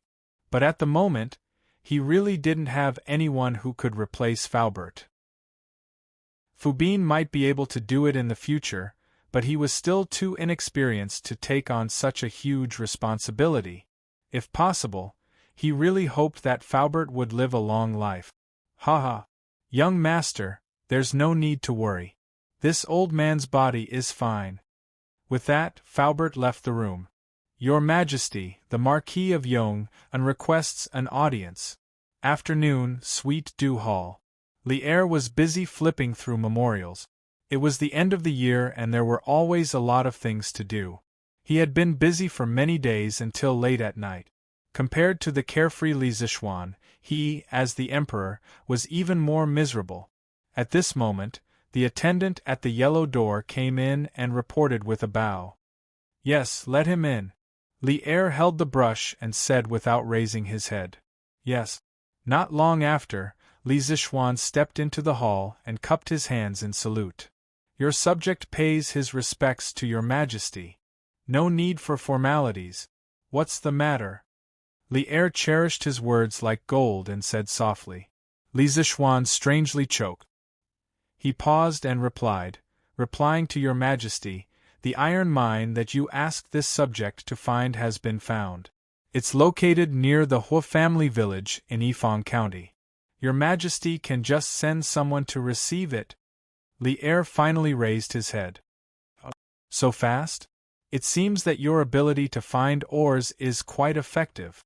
Don't most people look for ores for 3 to 5 years? How could there be someone like Li Zixuan, who was able to find 5 mineral veins in just over a month? This time, this guy really had a mine at home. It seems that your harvest this time is not small. Tell me about it. Li'er's eyes were like torches as he hit the nail on the head. Old Li was asking the obvious. Li Zixuan did not believe that Li'er did not know this information. After all, the 100 Cavalry Special Agent Organization was not to be trifled with. The people that this subject sent found a total of 2 iron mines, 2 sulfur mines, and 1 coal mine. Your Majesty said that you only need iron ores, so this subject did not say anything about the other mines. What he meant was that Old Li, as the ruler of a country, had to keep his word. What kind of person was Li'er? How could he not see Li Zixuan's cunning mind? He said unhappily, Stinky brat, do you think that I will go back on my words? How could I? Your Majesty is wise and wise. Even if everyone in the world goes back on their words, your Majesty will definitely not. Li Zixuan chuckled as he flattered him. Li'er scoffed and said, Don't flatter us. Speaking of which, where is the other iron mine that you found? Li Zixuan's eyebrows slightly wrinkled, then he unfurrowed them and replied, Your Majesty, the other iron mine is also in Yifang County. However, it is about 20 li away from the Hu family village and is near Peach Blossom Village. Li'er smiled meaningfully and said, That iron mine must have more ores than the one in Hu family village, right? Li Zixuan secretly cursed Li'er for being a sly old fox, but he said, Your Majesty, how can this kind of thing be accurate? According to the people that this subject sent, The two iron mines look the same from the outside. As for the situation inside, this subject has no idea. Although this was what he said, the actual situation was more or less the same. However, when this fellow came, he compared it to the map and recalled the distribution of mineral resources in his previous life. He found that the iron mine near Peach Blossom Village had more ores than the Hua family village by 30%. This was why he gave the Hua family village's iron mine to Li Er. Li Er looked at Li Zishuan suspiciously. Although what Li Zishuan said was similar to the information that he received, he could not help but suspect that there was something fishy going on. After all, Li Zishuan was too clever. If he was not careful, he would be tricked by him. This subject will believe you for now. After all, there were so many ores that he would not be able to refine them all. After a while, Li Er helplessly sighed and said, "In the next few days, this subject will let the Ministry of Works start mining. If you have nothing else to do, you can go and do your own things." The subtext was, "If you have nothing else to do, you can get lost." Li Zishuan did not like to stay here, so he straightforwardly said his goodbyes. "Your Majesty is wise. This subject still has things to do at the academy, so I will take my leave first." After he finished speaking, he saw that Li Er nodded in agreement and quickly turned to leave. Chapter 10-12. After coming out of the palace, Li Zishuan went straight back to Yunshan. He had to quickly draw the drawings of the equipment needed to make iron, because these things were not easy to make at all. "Wife, I will be in seclusion in the study for the next 2 days. If there is no urgent matter, don't let anyone disturb me." Back home, Li Zishuan said to Han Yushi. Yunshan Villa was good because it was far away from the main city. Usually there were few people and it was very quiet. Moreover, there were beautiful mountains and clear waters here. It was a treasured place for self-cultivation. But husband, don't tire yourself out. We don't lack anything now. Why do you have to work so hard? Han Yushi obviously understood what Li Zishuan was going to do. It was not the first time a similar situation had happened, so she said with a worried face. "Haha. Wife, don't worry. With your husband's physique, it is impossible for him to tire himself out. I don't believe that when husband is done, I will fight with you for 300 rounds. Li Zishuan smiled and pinched Han Yushi's pretty face, then said indecently. Of course, even though he said that, he was still very grateful for his wife's concern. "Husband." Han Yushi was ashamed and angry. She stomped her feet and said coquettishly, but Li Zishuan had already slipped away at this time. "Blast furnace. If you want to improve the efficiency of iron making, you must build a blast furnace." In the study, Li Zishuan muttered to himself in front of a large piece of white paper on the desk. In modern industry, the methods of iron making included blast furnace method, direct reduction method, melting reduction method, plasma method, and so on.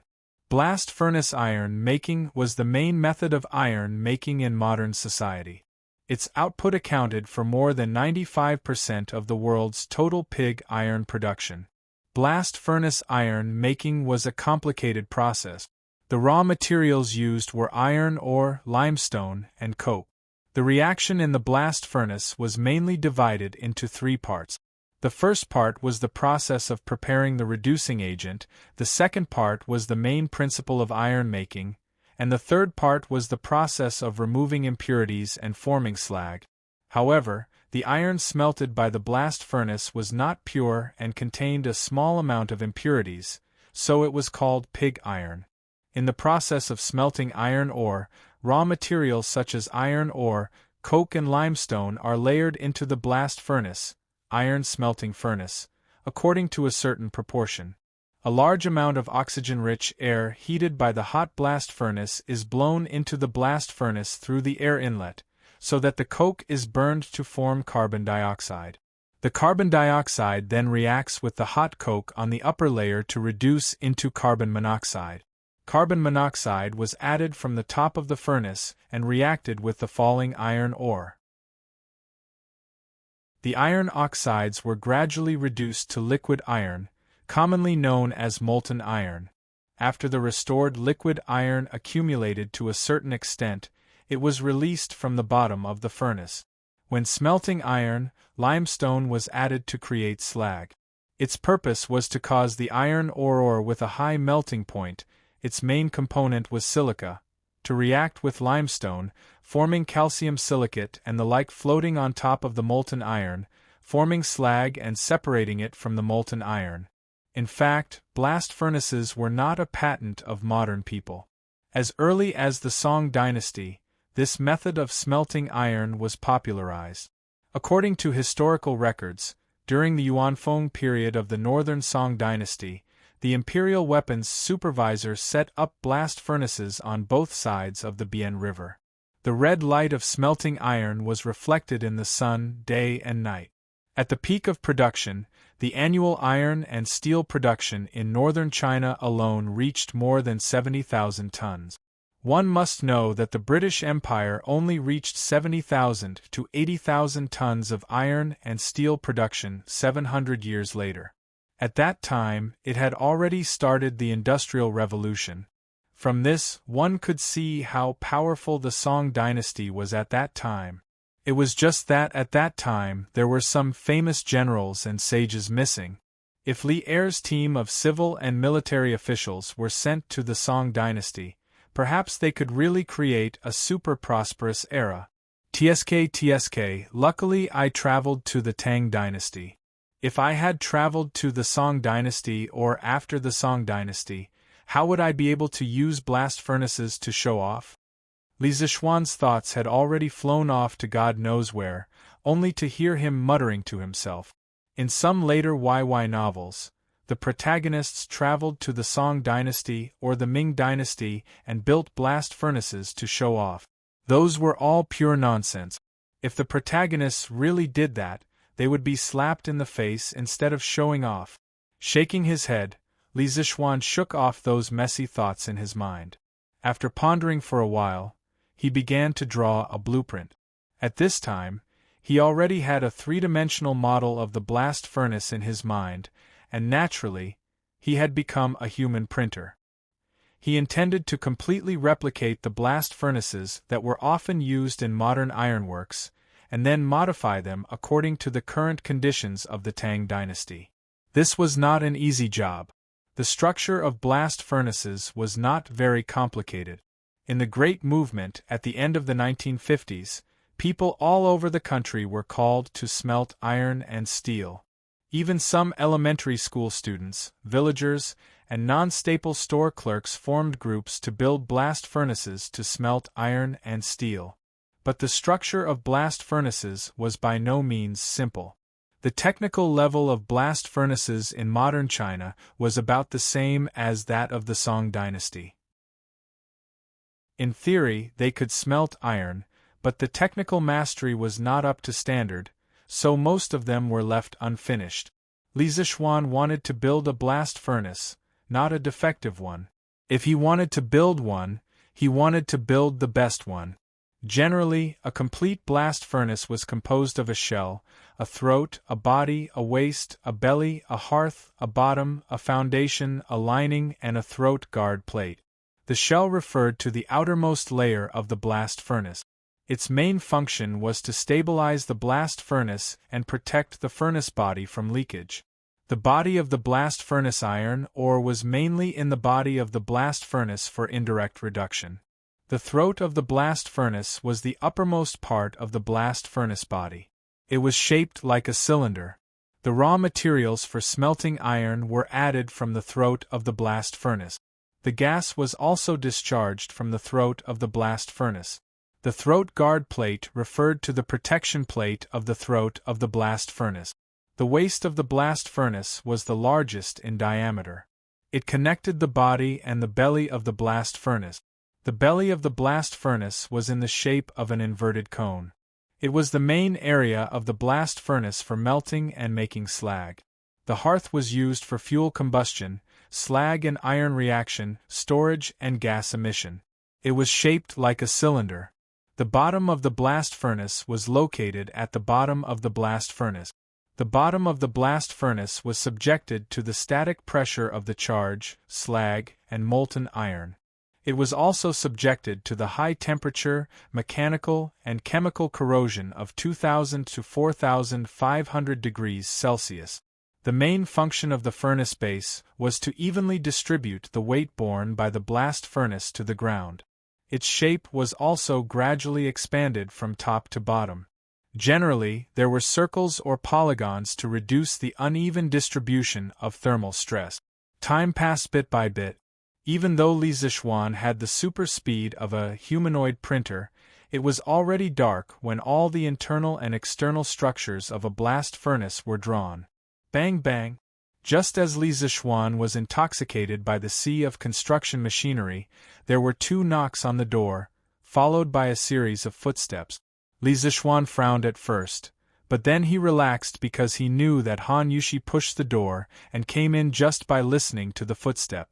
Although they had been married for less than a year, the husband and wife had already engraved everything about each other in their hearts, including the sound of footstep. "Husband, let's eat something first. It's not a big deal anyway. Your health is the most important." Han Yushi put the food box on another table and turned back to speak to Li Zixuan.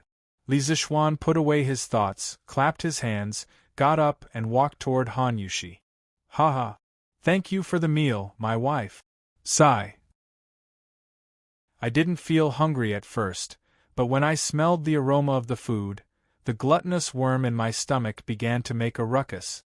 Even the god of cookery in the sky would probably have to admit defeat when he meets my wife." Li Zixuan sat down and said with a smile when he saw Han Yushi take out 2 plates of fragrant dishes from the food box. "Husband, stop fooling around. Hurry up and eat." Han Yushi glanced at him and said coquettishly, "Haha. Eat, eat, eat. Aren't we eating? Wife, do you want to eat some too?" "No, husband, eat. I've already eaten." Han Yushi responded and then turned her gaze to the several large drawings on the desk. The complicated and winding lines on the drawings seemed to have a life of their own, outlining a huge and majestic blast furnace. Perhaps it was because Li Zixuan's drawings were too lifelike, but Han Yushi seemed to be able to feel the terrifying heat in the furnace and couldn't help but take 2 steps back. "What? Is my wife still interested in engineering?" Li Zixuan asked with great interest while chewing the food in his mouth. "No. I'm just looking around." Han Yushi came back to her senses. She thought for a moment and said, "When I saw that my husband's drawings were so good, I was thinking that if my husband were to use this technique in painting, he wouldn't lose to Yan Shaojian, soon to be Yan Liben. Don't think that engineering drawings were all stiff and unesthetic lines. The key was to look at the craftsmanship of the person who drew them. The engineering drawings of a skilled person could definitely feel the beauty of a work of art. Li Zixuan now belonged to this kind of person. Leave things like drawing to Yan Shaojian and the others. Your husband doesn't have the time for that. Although I'm outstanding, I can't do everything. I have to leave a way out for others, right?" Li Zixuan said smugly, half-jokingly. Han Yushi covered her mouth and laughed when she heard that. "Husband, how can you praise yourself? Aren't you ashamed?" Li Zixuan rolled his eyes. "Why is it that my wife can praise him, but your husband can't?" Han Yushi shook her head and couldn't be bothered to argue. At this moment she suddenly thought of something and said, "Oh right, husband. I helped you lock the drawings you drew last time in the cabinet. Why didn't you use them? Did you forget?" She was actually referring to the generator blueprints that Li Zixuan had drawn last time. "Not for the time being. It's almost the end of the year. I'm too lazy to bother with those things. Let's have a peaceful new year first." Li Zixuan replied. Yes. In the past, I spent the new year with Iron Egg and Daddy. Husband, can you bring them over for the new year this year?" At the mention of the new year, Han Yushi's eyes instantly glowed. Although she was already a wife, she was only 13 or 14 years old. Perhaps she still retained some innocence in her heart and looked forward to the liveliness and joy during the new year. Ha ha! Why can't I? As long as my wife is happy, I'll even pluck the moon from the sky for you, let alone such a small matter. Li Zixuan laughed. Logically speaking, even if Han Yushi didn't say it, he would do it when the time came. How could his father-in-law and brother-in-law be alone during the new year? Naturally, it would be lively when the two families celebrated the new year together. Hee. The moon in the sky is bare. What do I need it for? But I still thank you for agreeing, Han Yushi said with a smile. Obviously, she had used the Academy's telescope to see the moon before. Oh, why are you thanking me as a family? Burp. Alright, I'm done eating. Wife, you should go and rest first. I'll sleep a little later tonight. Li Zixuan put down his bowl and chopsticks and burped with satisfaction. Although the general blueprint of the blast furnace was drawn, there were still many details that he needed to consider one by one. Husband, can't you draw it tomorrow? There's no need to rush, right? When Han Yushi heard that, she knew that Li Zixuan was going to work overtime tonight, so she tried to persuade him. Hey! Some things have to be done in one go. If you let go of this breath, it will take a long time to find it again. Wife, you don't have to worry. I'll go and rest when I'm tired. I won't force myself. Li Zixuan said softly as he stroked his wife's soft, jet-black hair. In fact, with his current martial arts cultivation, even if he didn't sleep for 3 days and 3 nights, he could still endure it. That's good. Husband, you have to keep your word. I won't disturb you anymore. Han Yushi knew that she couldn't persuade Li Zixuan to change his mind, so she compromised. Wife, go and have a rest, Li Zixuan said with a smile. Han Yushi nodded and left the study with the plate and food box. The study suddenly became quiet again. Fire-resistant. First of all, the furnace must be fire-resistant. Li Zixuan looked at the blueprint that he had drawn before and was lost in thought. After a while, he muttered to himself. Yes. Fire-resistant cement. I'll get the fire-resistant cement by the way. Recently, I'll ask Fubin to go to Shuo province and get some bauxite back. Suddenly, Li Zixuan's eyes lit up and he said excitedly. Shuo province, Shangxi. His college roommate in his previous life came from this city. That guy really had a mine at home. It was not a coal mine, nor an iron mine, but a bauxite mine. Li Zixuan went with him to see it during the National Day holiday one year. Coincidentally, his roommate had bragged to him about the history of Shuo province, saying that the name, Shuo province, already existed during the Northern Zhou dynasty. Although it was renamed to Mai County during the Sui dynasty, Li Yuan changed it back during the Tang dynasty. It could be said that it was a famous historical city. The current Li Zixuan, relying on his memory, could even mark the detailed location of his roommate's bauxite mine on a map. Old classmate, I'm sorry, but let me borrow your mine first. You don't mind, right? Li Zixuan was like a neurotic, talking to air. Bauxite was also known as high alumina clay. The main minerals were diaspore, baemite, gibbsite, kaolinite, etc. It had a high alumina content. After grinding and calcining with limestone, it became fire-resistant cement. It was directly pressed into bricks and could be fired into fire-resistant brick. The lowest refractory temperature could reach more than 1,500 degrees. In fact, the small blast furnaces of the Song dynasty were generally built directly with clay, but they did not have a long lifespan. Li Zixuan wanted to build a blast furnace that was closest to the ones used in modern steel factories, so this kind of high-grade fire-resistant material used in modern steel furnaces was naturally used. What's more, he still had the bauxite mine that his old classmate left for him. It would be a waste not to use it. Chapter 10:13. According to the statistics of modern society, Shaanxi was the province with the largest reserves of bauxite in the country. It was reasonable to say that it should be easy to find bauxite. However, if Li Zixuan wanted to find it in the shortest time possible, he could only go to his old classmate's iron mine. Who asked him to go to that bauxite mine? Who asked the modern Shuazhou to still be called Shuazhou in the Tang Dynasty? There were so many coincidences in this world. After solving the material problem of the furnace lining, Li Zixuan was faced with another problem, which was the heat dissipation problem inside the furnace. The melting point of iron was around 1,500 degrees Celsius, and the interior of the furnace was a relatively enclosed space. If the heat wasn't released in time, this thing was undoubtedly a time bomb. Once the heat accumulated to a certain degree, destroying the equipment was a small matter, but the damage to the personnel after the explosion was a big deal. Modern furnaces used special fans with powerful horsepower. Naturally, the cooling effect was great. However, in this era, there was no electricity. Even if there was a fan, it could not be turned. In fact, when it came to cooling fans, one had to talk about the ancient water drains. Many people thought that the water drains had the word water in them, so they should be irrigation tools.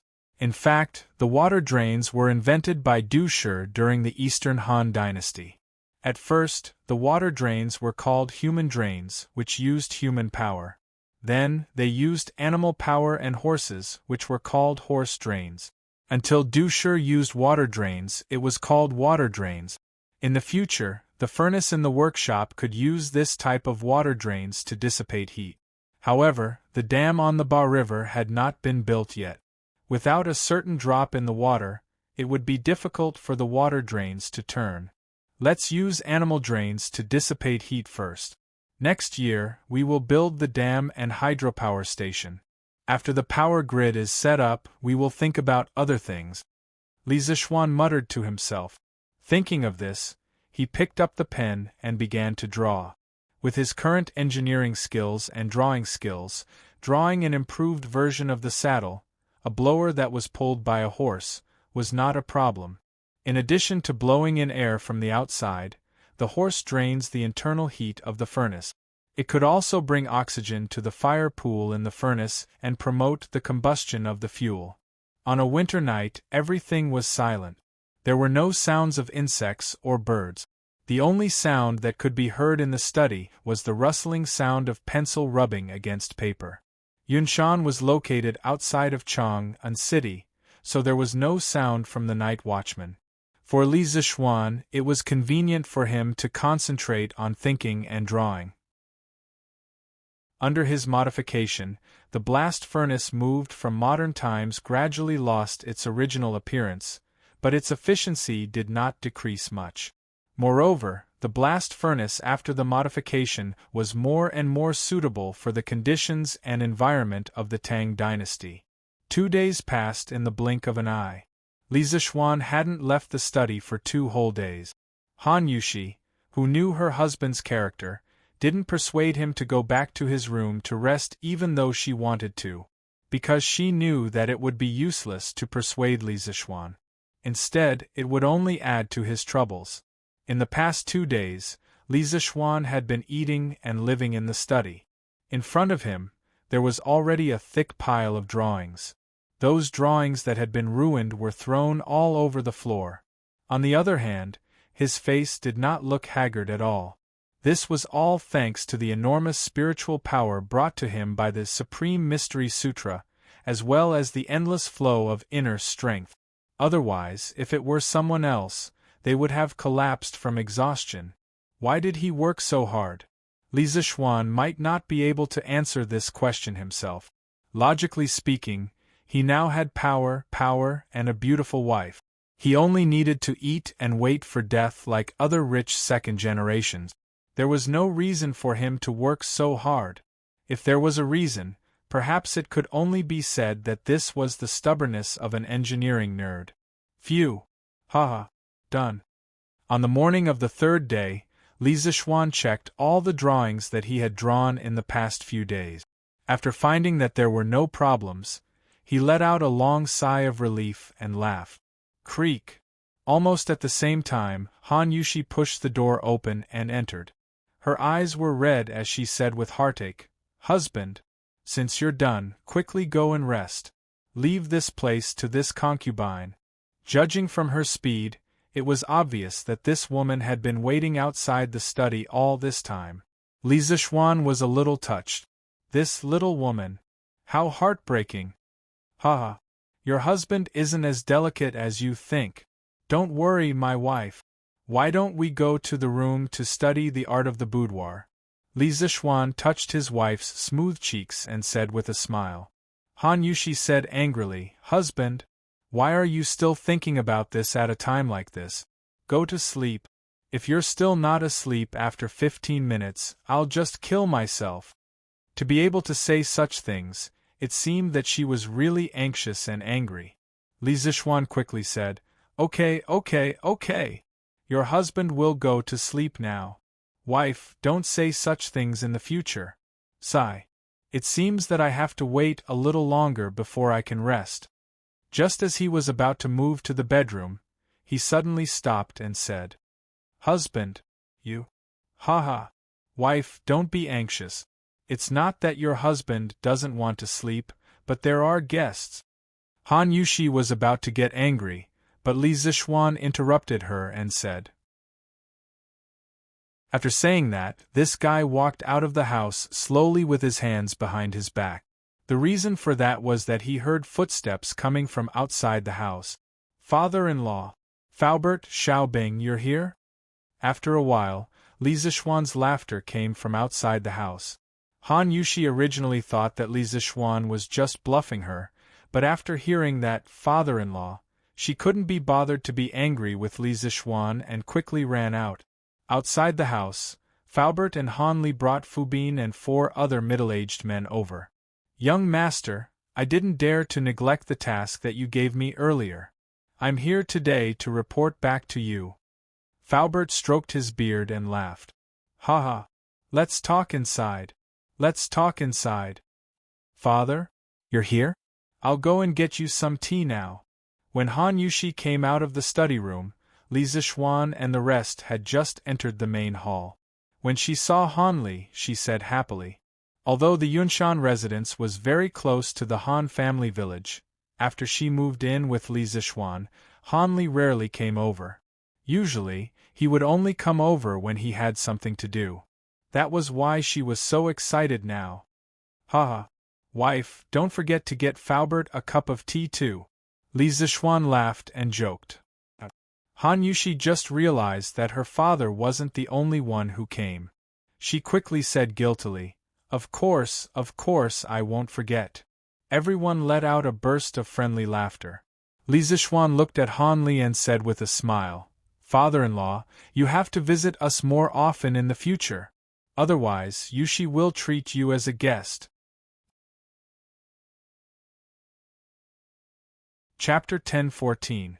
Li Zixuan understood why Han Lijing didn't come over often.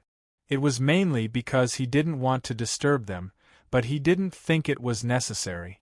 They were a family, so why did they have to make it seem like 2 different families?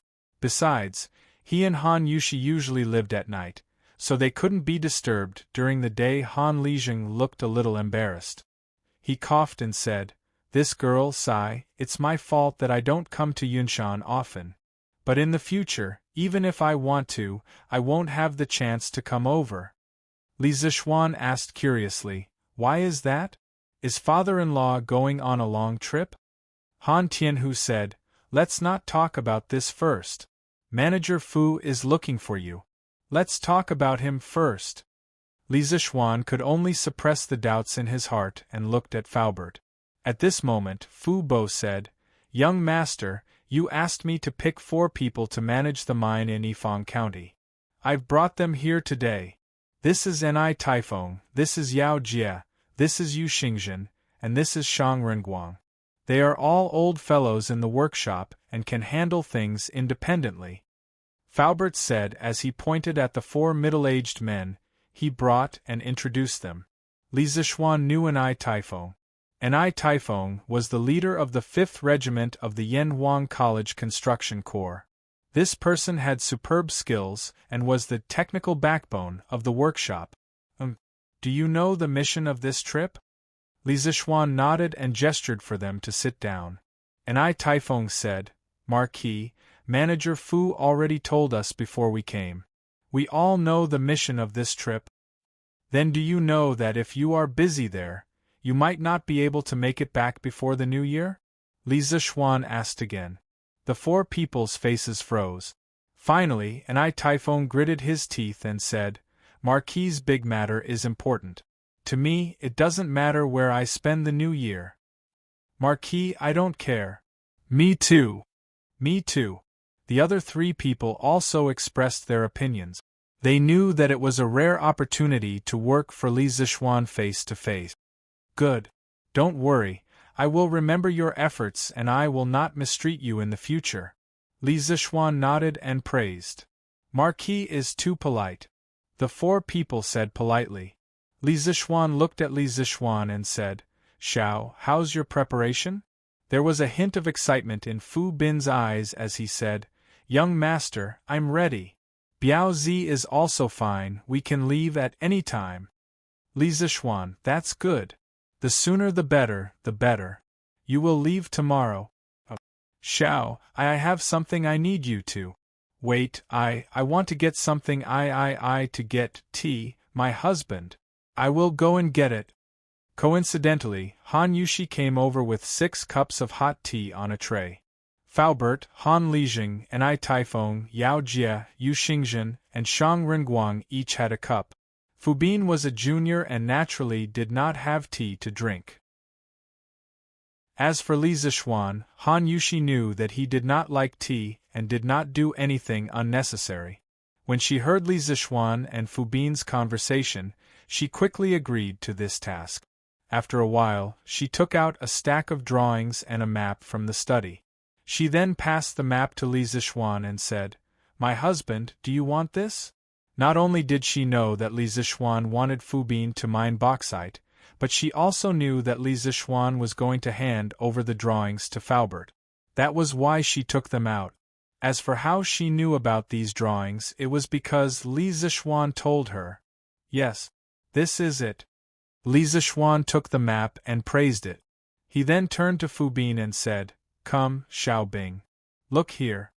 Fu Bin curiously looked over and stared at the map for a while before asking, Young master, why are you showing me the map of Shuazhou? Hey. Of course, it is to mine. Li Zixuan remembered that he was going to mine his old classmate's mine and could not help but laugh. He used a pencil to draw a circle on the map of Shuazhou and said, Here. Yes. It should be here. Tomorrow, the few of you will go to Shuazhou first. It should be near the place I drew. There should be some white or grayish-white soil. Dig some back for me as soon as possible. Ah? Dig. Dig? Young master, did I hear wrongly? When Fu Bin heard this, he was dumbfounded. He asked again with uncertainty. The rest of the people in the room were also curious. They all looked at Li Zixuan, wanting to hear an explanation. Li Zixuan said angrily, You did not hear wrongly. This thing is very useful to me. As for what it is, you will know when the time comes. Here, take the map. Now go back and pack up. Tomorrow morning, you will leave with Biaozi and the rest. Fu Bin had a stomach full of questions and replied in a muffled voice, Yes, young master. Then he said goodbye to Faubert and left. And I Taifeng and the other 3 also said goodbye when they saw that there was nothing else for them to do. Only the 3 of them were left in the room. Young master, why are you so sure that there is a bauxite mine there? Faubert finally could not hold back the questions in his heart and asked. At this time, no one used aluminum. The history of aluminum use in China should have started in the late Qing Dynasty. Therefore, Faubert naturally did not know the term bauxite. He could only use bauxite mine as a replacement. If I said that I dreamed about it, Faubert, you would definitely not believe me. Then I'll tell you the truth. I did dream about it. Li Zishuan pretended to think for a while, then he suddenly, mischievously. Faubert's mouth twitched. He really wanted to pinch Li Zishuan's ear and ask, "What kind of education did you receive? Why are you so mischievous?" Cough cough. The premise was that he had to know what mischievous meant. "Xiao Xian, this time I will go with them to Yifang County, right?" Han Lijing, who had been silent for a long time, suddenly said. Father, you. Han Yushi opened her small mouth in shock. Her face was full of confusion. When Li Zishuan heard this, he finally understood what Han Lijing meant when he said, "Even if this old man wants to come here in the future, I won't have many chances to come here." He hurriedly rejected, "Don't. Father-in-law. We already have enough people. You can just stay at home and enjoy your life. Why do you have to travel so far and tire yourself out?" Han Tianhu slapped his daughter's hand away and said, "Haha.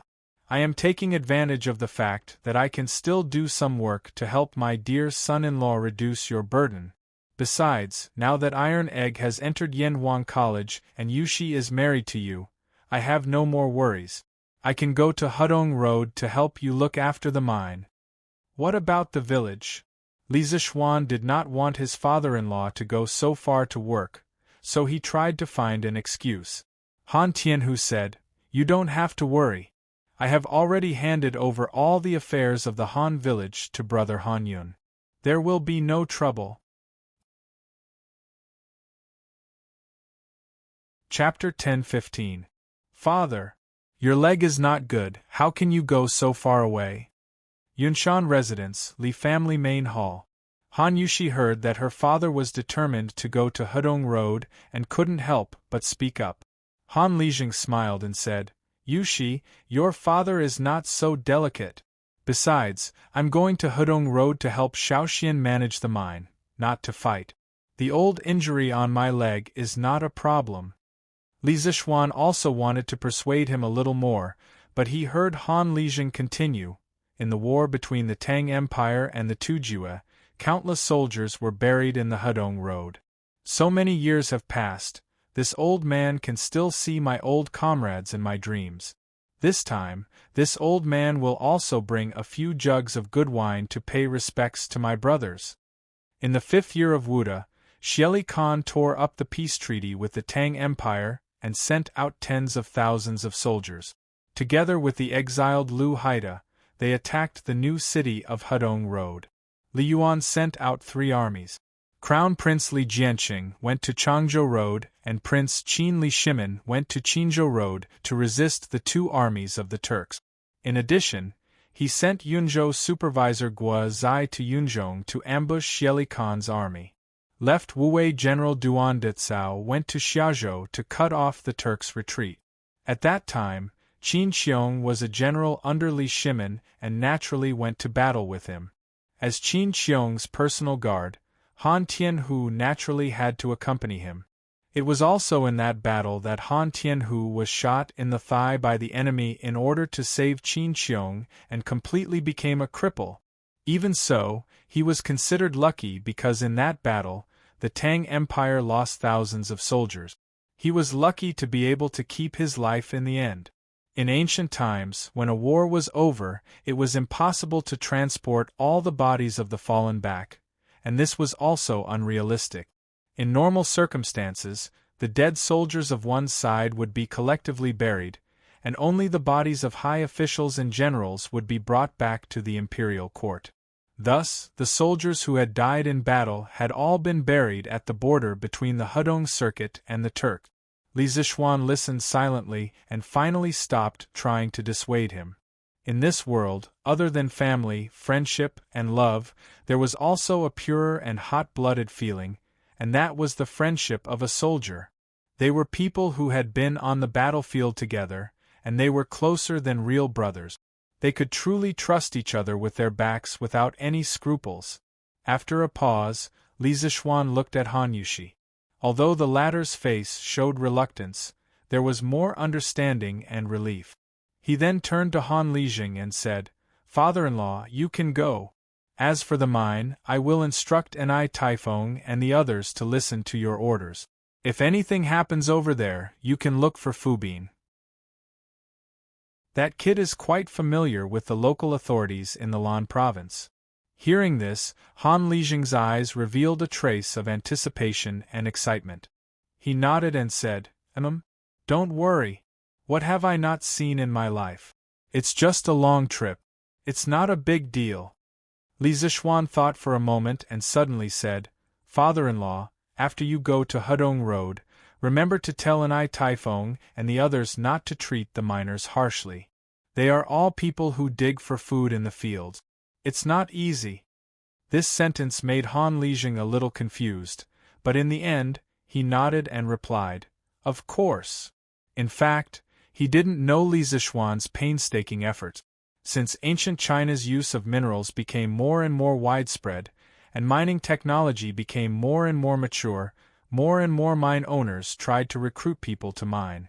However, most of them liked to withhold the miners' wages and food, and they also squeezed the miners' strength too much. During the Ming Dynasty, there were many miners' revolts in the mines. Li Zishuan's instructions were to prevent trouble before it happened. Han Yushi interrupted at this time. Father?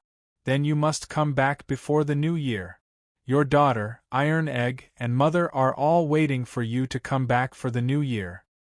Hearing Han Yushi mention his late wife, Han Lijing's eyes immediately flashed with a trace of gentleness. He nodded solemnly and said firmly, Okay. Father will definitely come back before the new year. After that, he got up and said, Little Xian, you chat with Steward Fu. This old man will go back and pack up. Tomorrow we will leave together with Fu Bin and the others. Obviously, he could also see that Li Zishuan and Faubert still had important matters to discuss. Father-in-law, why don't you stay for lunch? Li Zishuan urged him to stay. Han Yushi also looked over with eager eyes. However, Han Lijing said, No. This old man still has to go to Chang'an to buy some things. You guys eat. After that, he looked at Li Zishuan, paused, and sighed inexplicably, Little Xian, Yushi marrying you is this child's blessing.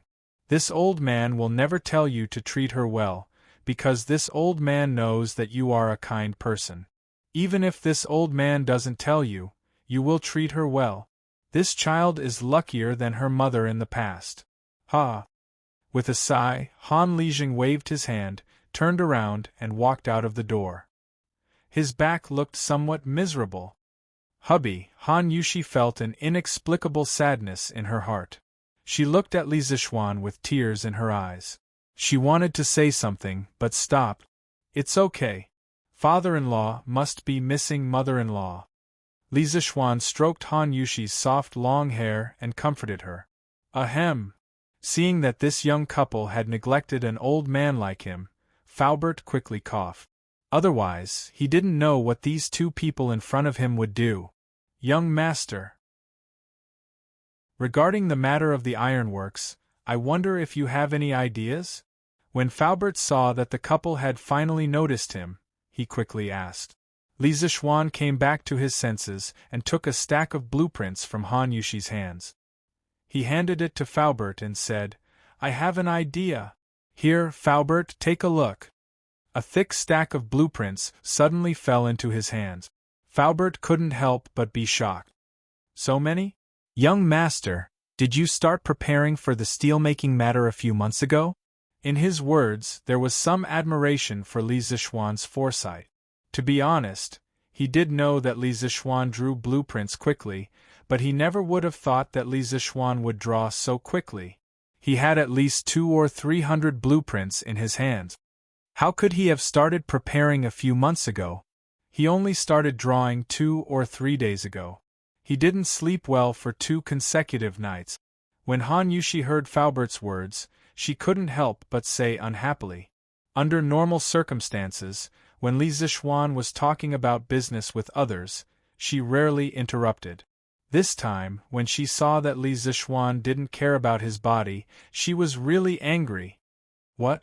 2 or 3 days? Faubert was really shocked. The blueprints in his hands were almost thrown to the ground by him. Fortunately, he didn't have a heart attack or anything. Otherwise, he might have fainted by now. Even so, he was scared out of his wits. To be able to draw 200 or 300 such high-quality blueprints in 2 or 3 days, Faubert couldn't help but say to himself, "Is my young master a monster with 8 hands?" Chapter 10:16. Young master, you haven't slept for 2 nights? Then you should go and rest.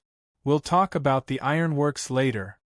After recovering from his shock, Faubert finally caught the other layer of meaning in Han Yushi's words. It was also the most important layer of meaning. He hurriedly said to Li Zixuan. Li Zixuan shook his head and said, "Of course not, I did take a nap halfway through. Let's not talk about this first. Faubert, you should take a look at the blueprint first. If there's anything wrong, we can discuss it together. The ironworks must be put on the agenda as soon as possible."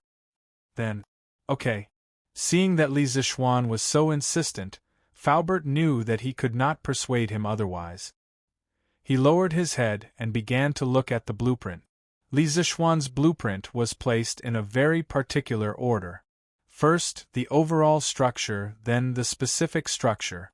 Faubert first saw the overall layout of the ironworks in the future, then the overall structure of each part, and then the specific structure of some of the key components. As he flipped through the blueprint page by page, a huge ironworks with a style completely different from this era gradually appeared in Faubert's mind.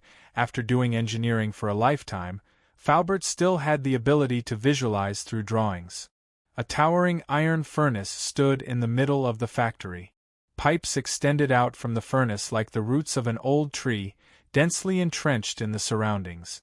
2 large chimneys towered into the clouds, as if they wished they could reach the clouds. They were constantly spewing thick smoke into the sky. The various machines in the workshop rumbled incessantly. Faubert was extremely shocked. Clearly, Li Zixuan's ironworks was not a small scale. Its scale was definitely one of the largest in the entire Tang Empire. But why did this steelmaking method feel so familiar to him? "Young master, why does this look a little like a shaft furnace?" Faubert suddenly remembered and asked. China was the first country in the world to use shaft furnaces to make iron. In ancient times, our country mainly used shaft furnaces to smelt pig iron. The iron shaft furnace was developed from the copper shaft furnace. At the end of the spring and autumn period, the method of smelting pig iron with a shaft furnace appeared. However, this method was not fully popularized until the Northern Song Dynasty. Shaft furnace smelting was an economical and effective method of smelting iron. Material was loaded from the top and air was blown from the bottom to form the relative movement of the furnace material falling and the gas rising. The high-temperature gas produced by the combustion passes through the layer of material and ascends to transfer the heat to the furnace material.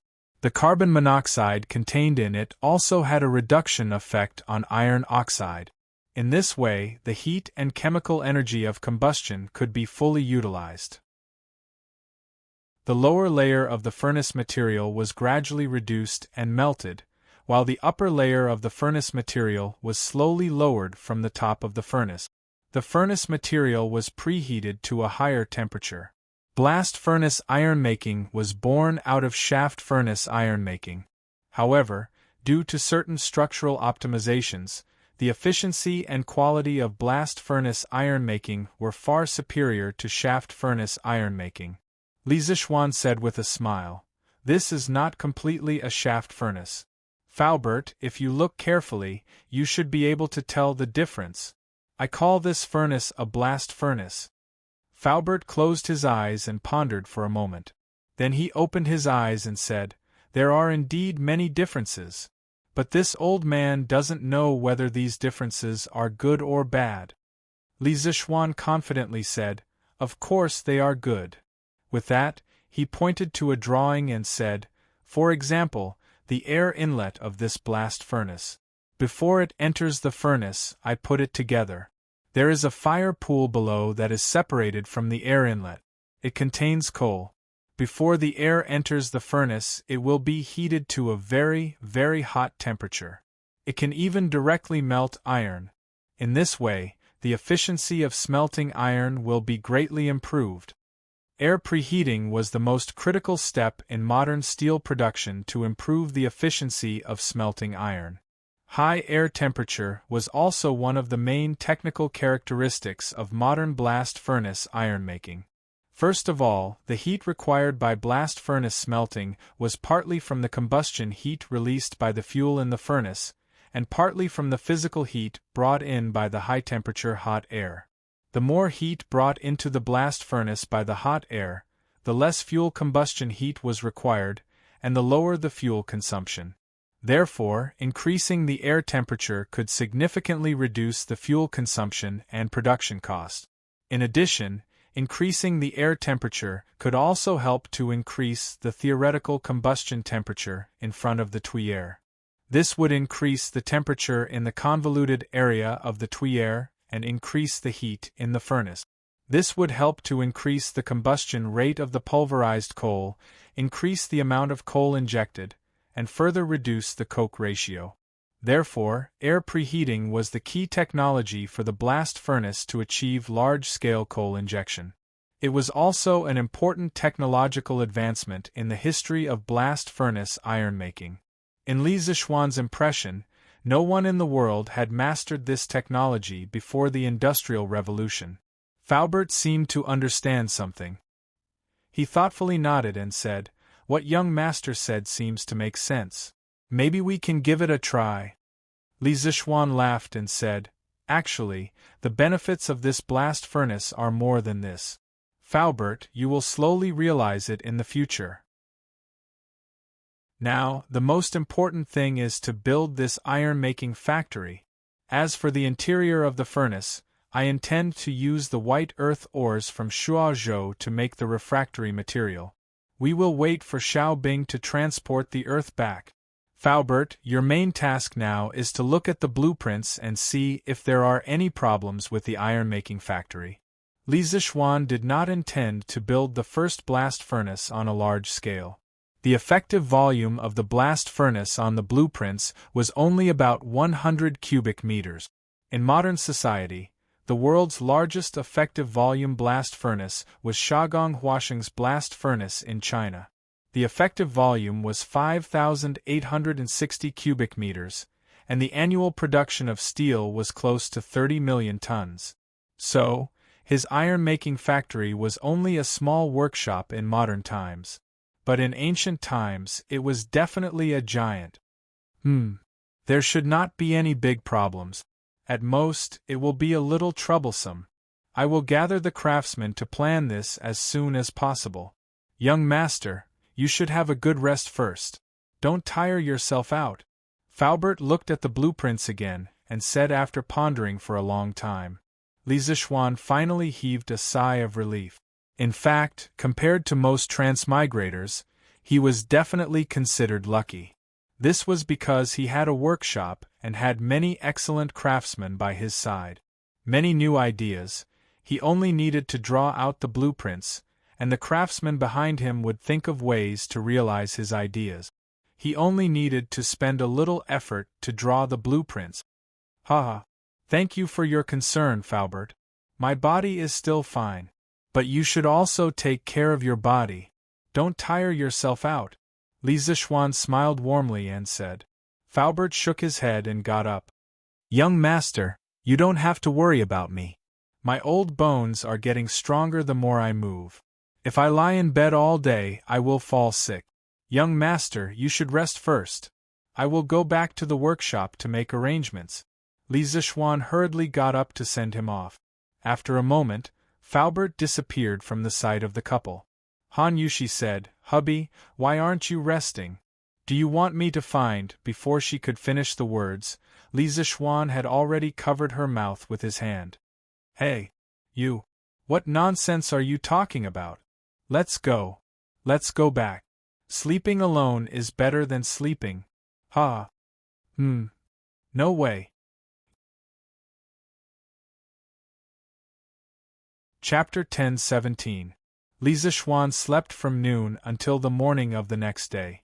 It was true that his internal strength was profound and his spiritual power was strong. It was also true that he could maintain high-intensity work for a long time. However, it didn't mean that he didn't like to sleep, because everyone would feel tired. It was just that people like him who practiced martial arts were more resistant to fatigue. Oh, cool. It's still better to sleep on the bed. Ha! Li Zixuan was awakened by the sunlight. He couldn't help but stretch and sigh at the top of his lungs. The person who slept next to him was no longer there. She must have woken up a long time ago. Husband, you're awake? Han Yushi heard the sound from the bedroom. She pushed the door open and looked at Li Zixuan with a gentle smile. Yes, I'm awake. Wife, what time is it now? Li Zixuan rubbed his numb face and asked. Husband, it's almost noon. I'll get you some water to wash your face. After washing up, quickly eat. You've slept for almost a day and a night. Han Yushi said and turned to get water. Li Zixuan wanted to stop her, but it was too late. After washing up, Li Zixuan asked, Wife, where's father-in-law? Han Yushi's brows furrowed slightly and she replied, Daddy set off with Fu Bin they all when it was daybreak. Iron Egg is still at the academy. He didn't even have time to say goodbye. It was obvious that she was very worried about Han Lijing. Li Zixuan patted Han Yushi's shoulder and comforted her softly. Don't worry, my wife. Father-in-law can be considered someone who has been on the battlefield for a long time. Now that he's just going on a long trip, he'll definitely be fine. As for Iron Egg, I'll bring him to Chang'an City. I heard that he has become the husband of Lin Wenyuan's eldest son.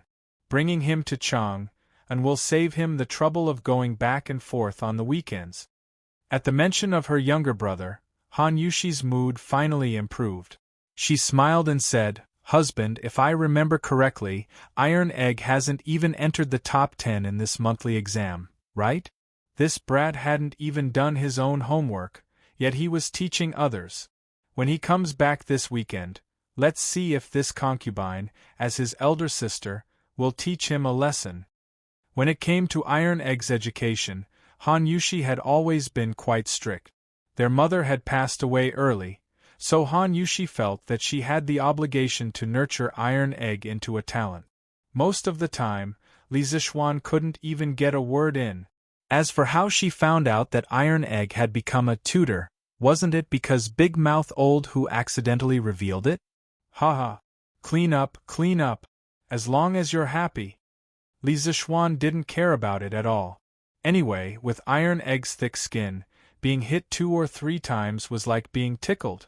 Han Yushi rolled her eyes at her husband and said angrily, Husband, what are you saying? What do you mean as long as I'm happy? I obviously want Iron Egg to focus on his studies and become a talent as soon as possible. Li Zixuan waved his hand and admitted defeat. Yes. My wife is right. Let's eat. Let's go eat.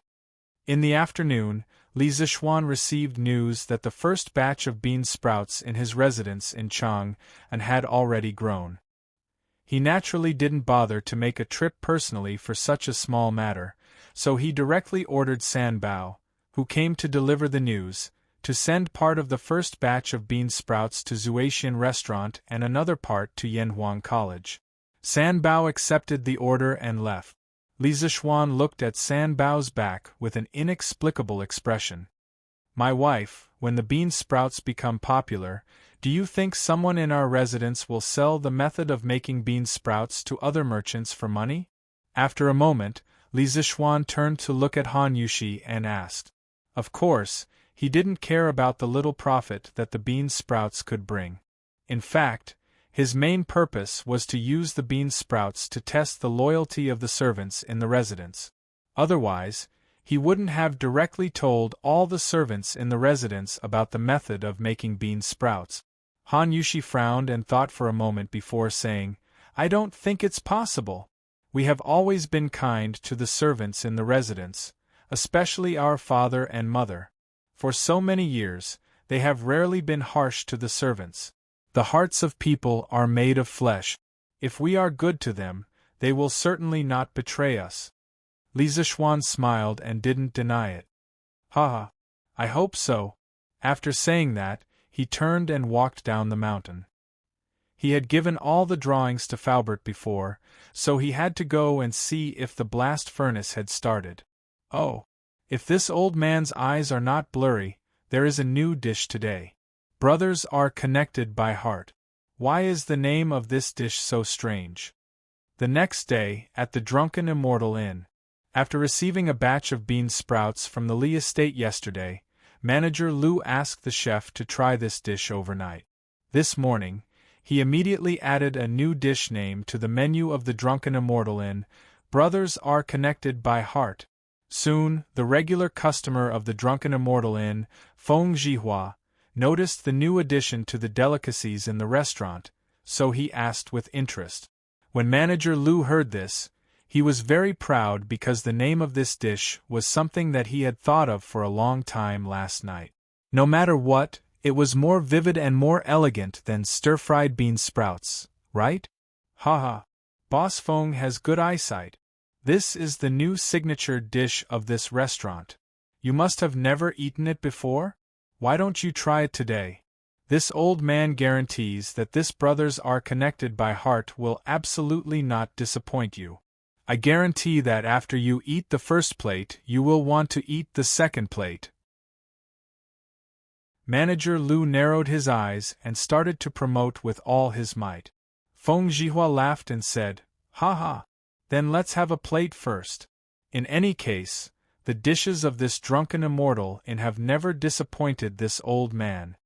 Now that he had become a righteous merchant personally conferred by Lier, his life was even more carefree.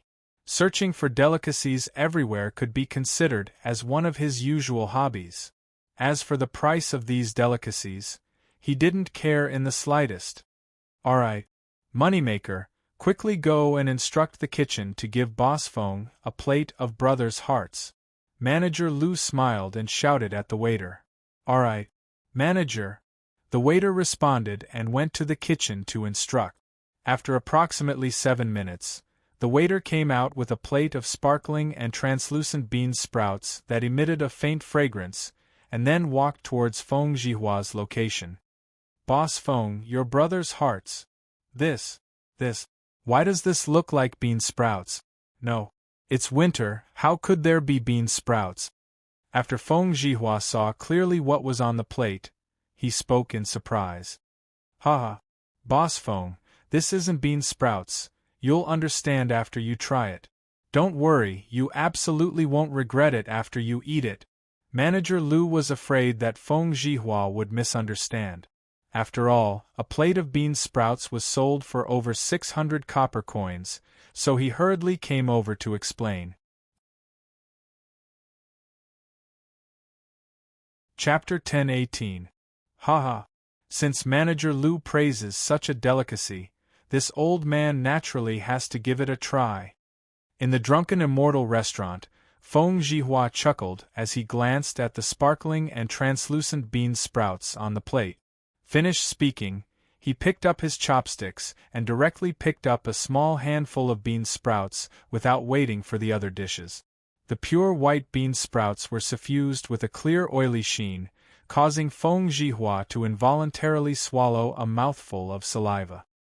He didn't hesitate any longer and hurriedly put the bean sprouts into his mouth. Fragrant and juicy, crispy and sweet, with a trace of sour taste, causing one's appetite to be greatly aroused. I didn't expect to be able to eat such fresh and tender vegetables in this harsh winter. Too unbelievable. Too delicious. The moment the bean sprouts entered his mouth, Feng Jihua couldn't help but squint his eyes in comfort. After swallowing all the bean sprouts in his mouth, he opened his eyes and praised to Manager Lu, who was beside him. Eating vegetables in the winter had always been the patent of the imperial family. Some ministers who were in the emperor's favor, if they were lucky, might be able to get some vegetables as a reward from the emperor. But in any case, merchants like them would never be able to eat them. In this era where imperial power reigned supreme, there were many things that couldn't be bought with money. Being able to eat vegetables in the Drunken Immortal restaurant today made Feng Zhihua extremely surprised, and he thought in his heart, the Drunken Immortal restaurant is truly a magical place, they actually sell vegetables in winter. Haha. It's fine as long as Boss Feng is happy eating. You can eat first, this old man won't disturb your meal. Manager Lu said with a grin. Ai. Manager Lu, take care. This old man still has something that I don't understand. Feng Zhihua hurriedly put down his chopsticks and urged him to stay. Boss Feng, please speak. Cough cough, this old man is just curious. Why is this dish called Brothers Connected by Heart? Feng Zhihua pointed at the bean sprouts on the plate and asked. Yeah. Manager Lu, in my opinion, this is only bean sprouts. How can it be related to Brothers Connected by Heart? But this thing is rather delicious in winter. Yes, yes. I'm tired of eating pickled vegetables, fish, and meat in winter. It's rare to encounter such a refreshing and delicious dish. The Drunken Immortal restaurant is indeed amazing. The other customers had already noticed the commotion over here and came over to join in the fun. Shopkeeper Lu explained with a smile, hee hee. Everyone, please take a look. This brotherly bond is actually made from the sprouts of soybeans. The soybeans are the elder brother, and the newly grown sprouts are the younger brother. If the two of them are connected together, what else is it but brotherly bond? Smack smack smack. Feng Zhihua clapped and laughed loudly as he said, ha ha. Wonderful. Wonderful. What a good name. Manager Lu, this name is good. Of course, the taste of the dishes is even better. The rest of the diners echoed, interesting, interesting. Shopkeeper Lu is really talented. This brotherly bond is not bad. Shopkeeper Lu, give us 2 plates. There were also some customers who caught some clues from Manager Lu's word. They asked, Manager Lu, you just said that this dish uses soybeans to sprout. But how can soybeans sprout in winter? Don't tell me it's soaked in water? As soon as these words came out, everyone looked at this person as if they were looking at an idiot, causing this person to feel uneasy. Shopkeeper Lu's old eyes flashed, and then he said to that person indifferently, Wu Zhuliuli, this is a secret of the Drunken Immortal restaurant.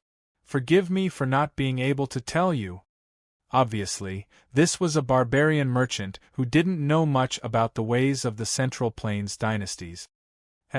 What is this person thinking? Didn't he ask around to find out who owns the Drunken Immortal restaurant? How dare he come here to ask for the secret recipe? That's right. He's overestimating himself. Alright, let's eat. These bean sprouts are a rare delicacy. We must eat our fill today. I didn't expect to be able to eat such delicious and tender vegetables in winter.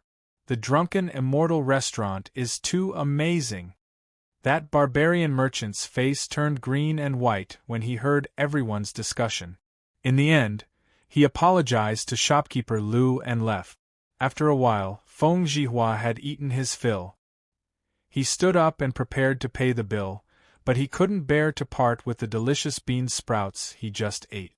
He walked to the counter of the restaurant and asked Shopkeeper Lu in a low voice, Shopkeeper Lu, other than selling these Brotherhood-linked hearts in the restaurant, can this old man bring back some raw ones? Shopkeeper Lu narrowed his eyes and glanced at the diners in the hall. Then he said in a low voice, others naturally can't, but since Boss Feng requested it, this old man will naturally give face to Boss Feng. When this old man returns, this old man will have someone send one. 5 caddies of freshly soaked Brotherhood-linked hearts to Boss Feng's residence. Feng Zhihua was overjoyed.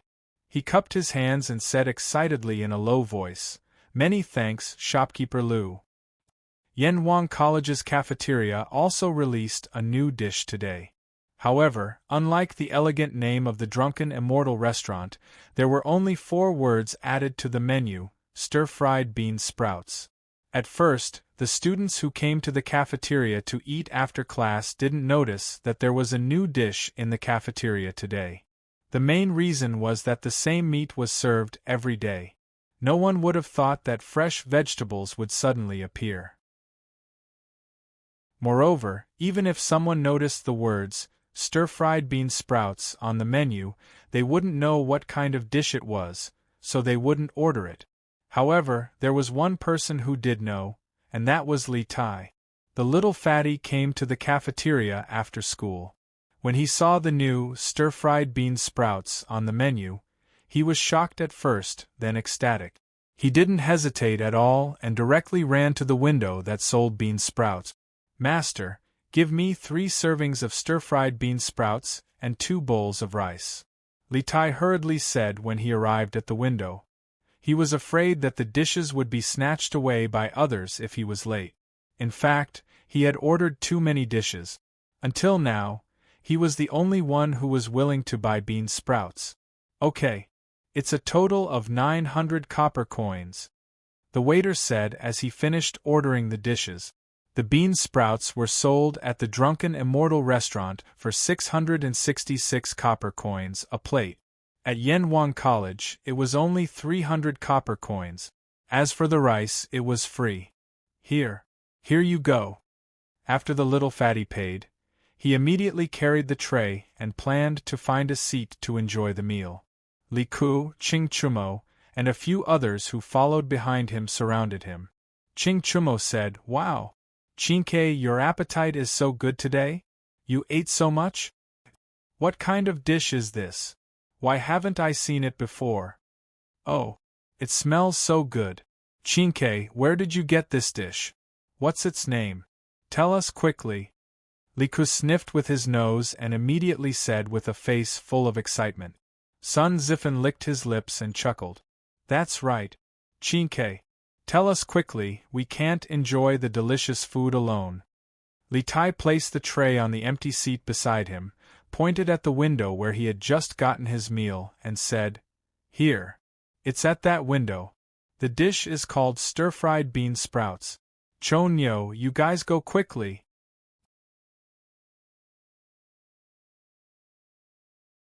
Chapter 10-19. Damn. Delicious. Delicious. I didn't expect to be able to eat vegetables in the academy during winter. It's so good. At Yanwang College, Ching Chumo and the others each bought a serving of bean sprouts and sat beside Li Tai. After tasting it, Ching Chumo immediately opened his eyes wide and exclaimed, Yes, I've been eating pickled vegetables and fish recently. This stir-fried bean sprouts came at the right time. It's really delicious." Sun Zifen's mouth was stuffed with food as he mumbled incoherently. The other students couldn't help but be curious when they saw that these typical, second-generation officials of the academy were actually crazy over a dish. After hearing the name of the dish, they also went to buy bean sprouts because they believed in the taste of these second-generation officials. "Oh, delicious, delicious. How did you make these bean sprouts? They're crispy and refreshing. It's really delicious. So fragrant. It's better than meat. 300 copper coins for a serving. It's really worth it." "What do you mean it's really worth it?" "It's really worth it. No, I have to buy 3 more servings. It's really good to eat this. I want to go too. Brother Zhou, wait for me. 300 copper coins for a serving of bean sprouts." Logically speaking, it wasn't expensive. At least, that was what the students thought in their hearts after tasting the bean sprouts. After all, vegetables in the winter had always been priceless. Since when could commoners eat vegetables in the winter? Many of the students who were rich really wanted to take out 1,000 copper coins and directly buy all the bean sprouts in the academy. Of course, this idea was unrealistic because they simply couldn't carry that many copper coins. In short, the moment the bean sprouts appeared in the academy, they quickly became popular. The previously deserted window that sold bean sprouts was instantly filled with long queues. In order to increase the efficiency of the meal, the cafeteria manager had no choice but to let all the windows start selling bean sprouts, which slightly relieved the pressure of the meal. However, not everyone could afford to eat stir-fried bean sprouts that cost 300 copper coins per serving. For those poor students, spending 300 copper coins on a meal was really too extravagant. Fortunately, Yanwang College provided many part-time jobs for them, and the salary was quite good. Overall, they could afford to eat bean sprouts once a week. And it wasn't just bean sprouts, it was enjoyment. After all, in the past, only the royal family could eat vegetables in the winter. For this lunch, the 200 caddies of bean sprouts prepared by the Academy's cafeteria were all snatched by the students' tea. In contrast, the popular meat dishes in the past, such as gnawed chicken, dompa meat, and so on, were difficult to sell. In order to avoid wasting ingredients, the cafeteria manager had to reduce the price of all the meat dishes. Therefore, this strange scene appeared. The rich students were eating vegetables while the poor students were eating meat. It was the complete opposite of what they used to be. TSK. Let me tell you, the only reason you can eat bean sprouts today is all because of me.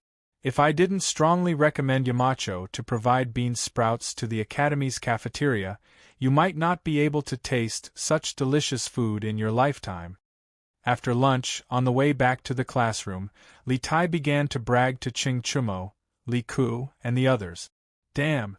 Based on what you said, Qingke, you've already tasted bean sprouts. I say, aren't you a little too disloyal? You don't even share the good stuff with us, and you actually eat it alone. When Ching Chumo heard this, his face was filled with indignation. Li Tai said unhappily, I'm disloyal? If I'm disloyal, the Academy wouldn't even have bean sprouts. It's Yamacho who eats alone, not me. Ugly ox, if you have any dissatisfaction, you can go and find Yamacho. Ching Chumo's old face fell, and he immediately admitted defeat. Who's dissatisfied? Well, no matter what, it's good to have bean sprouts. These bean sprouts are really delicious. After saying this, Ching Chumo's face revealed an expression of reminiscence. He could eat, drink, and talk, but asking him to find Li Zixuan to reason, wasn't this looking for excitement? He wasn't stupid, of course he wouldn't go. The few of them immediately burst into laughter. If the Academy's cafeteria was like this, then the Drunken Immortal restaurant was even crazier. Have you heard? The Drunken Immortal restaurant released a fresh vegetable today, called Brothers Linked Hearts, and it's only 666 copper coins per serving. What? Fresh vegetables? How is that possible? Isn't fresh vegetables only available in the soup department? Brother Liu, have you been deceived? It's true. I saw it with my own eyes. The juicy, crispy, and tender vegetables are definitely fresh. The world's righteous merchant Feng Jihua just ate it, and he couldn't stop praising it. Brother Liu, what are we waiting for? Let's go quickly. 600 copper coins per serving of fresh vegetables. It's a waste not to eat it. That's reasonable. Let's go quickly. Don't lose it in a while. The news of a fresh vegetable appearing in the Drunken Immortal restaurant spread throughout the entire Chang'an city in the shortest time possible. At first, people did not believe it, but later on, more and more people spread the news. Furthermore, each and every one of them swore solemnly, as if they had eaten in person. Finally, regardless of whether they had eaten lunch or not, whether they had money or not, everyone rushed madly to Shi City, to Drunken Immortal restaurant. Some people thought that even if they didn't have the money to try it, smelling the fragrance would be considered a profit, right? How could the small Drunken Immortal restaurant accommodate so many people? Thus, Manager Liu decisively launched a takeout service for bean sprouts, and temporarily opened 5 sales windows, so that customers could directly buy from the window and bring it home to eat. Yo! It's really fresh vegetables, not pickles. The Drunken Immortal restaurant is indeed extraordinary. To actually be able to get fresh vegetables in the middle of winter. And fragrant. Too fragrant. Fragrant and refreshing, crispy and juicy. To be able to eat such delicacies in the middle of winter, it's really not easy. Xiaodong, quickly go and buy another serving for this old master. And a bowl of rice while you're at it. Some people even brought utensils with them when they went out. When they smelled the unique fragrance of the bean sprouts, they couldn't help but start gorging themselves on the streets of the West City without caring about their image. In an instant, the fragrance drifted through the air, making those who came to watch the fun gulp their saliva. 600 copper coins per serving. I'll buy it. Today, I want to have a taste of the vegetables in winter. Yes. In the past, we couldn't even eat it in the winter. This year, it's rare that the Drunken Immortal restaurant is selling vegetables. It'll be a pity if we don't try it. Many people who had a small amount of money, but weren't extremely rich and extravagant, couldn't resist the temptation when they saw others eating so happily, and one by one, they began to donate generously. Chapter 10:20.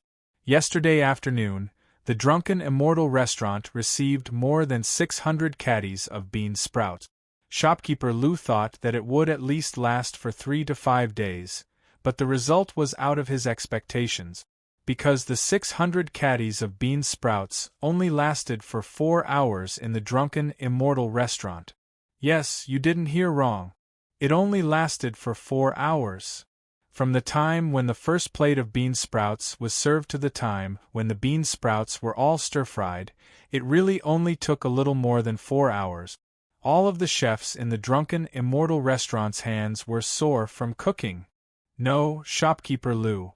It's only 3 in the afternoon and your brother's heart is already sold out? Some of the people who heard the news late were told that the bean sprouts were already sold out when they finally got in line. They couldn't help but ask Shopkeeper Lu. Shopkeeper Lu bitterly smiled and said, "Old Master Zhu, I'm really sorry. There are too many people buying brother's heart today. If you come early tomorrow, you will definitely be able to buy it."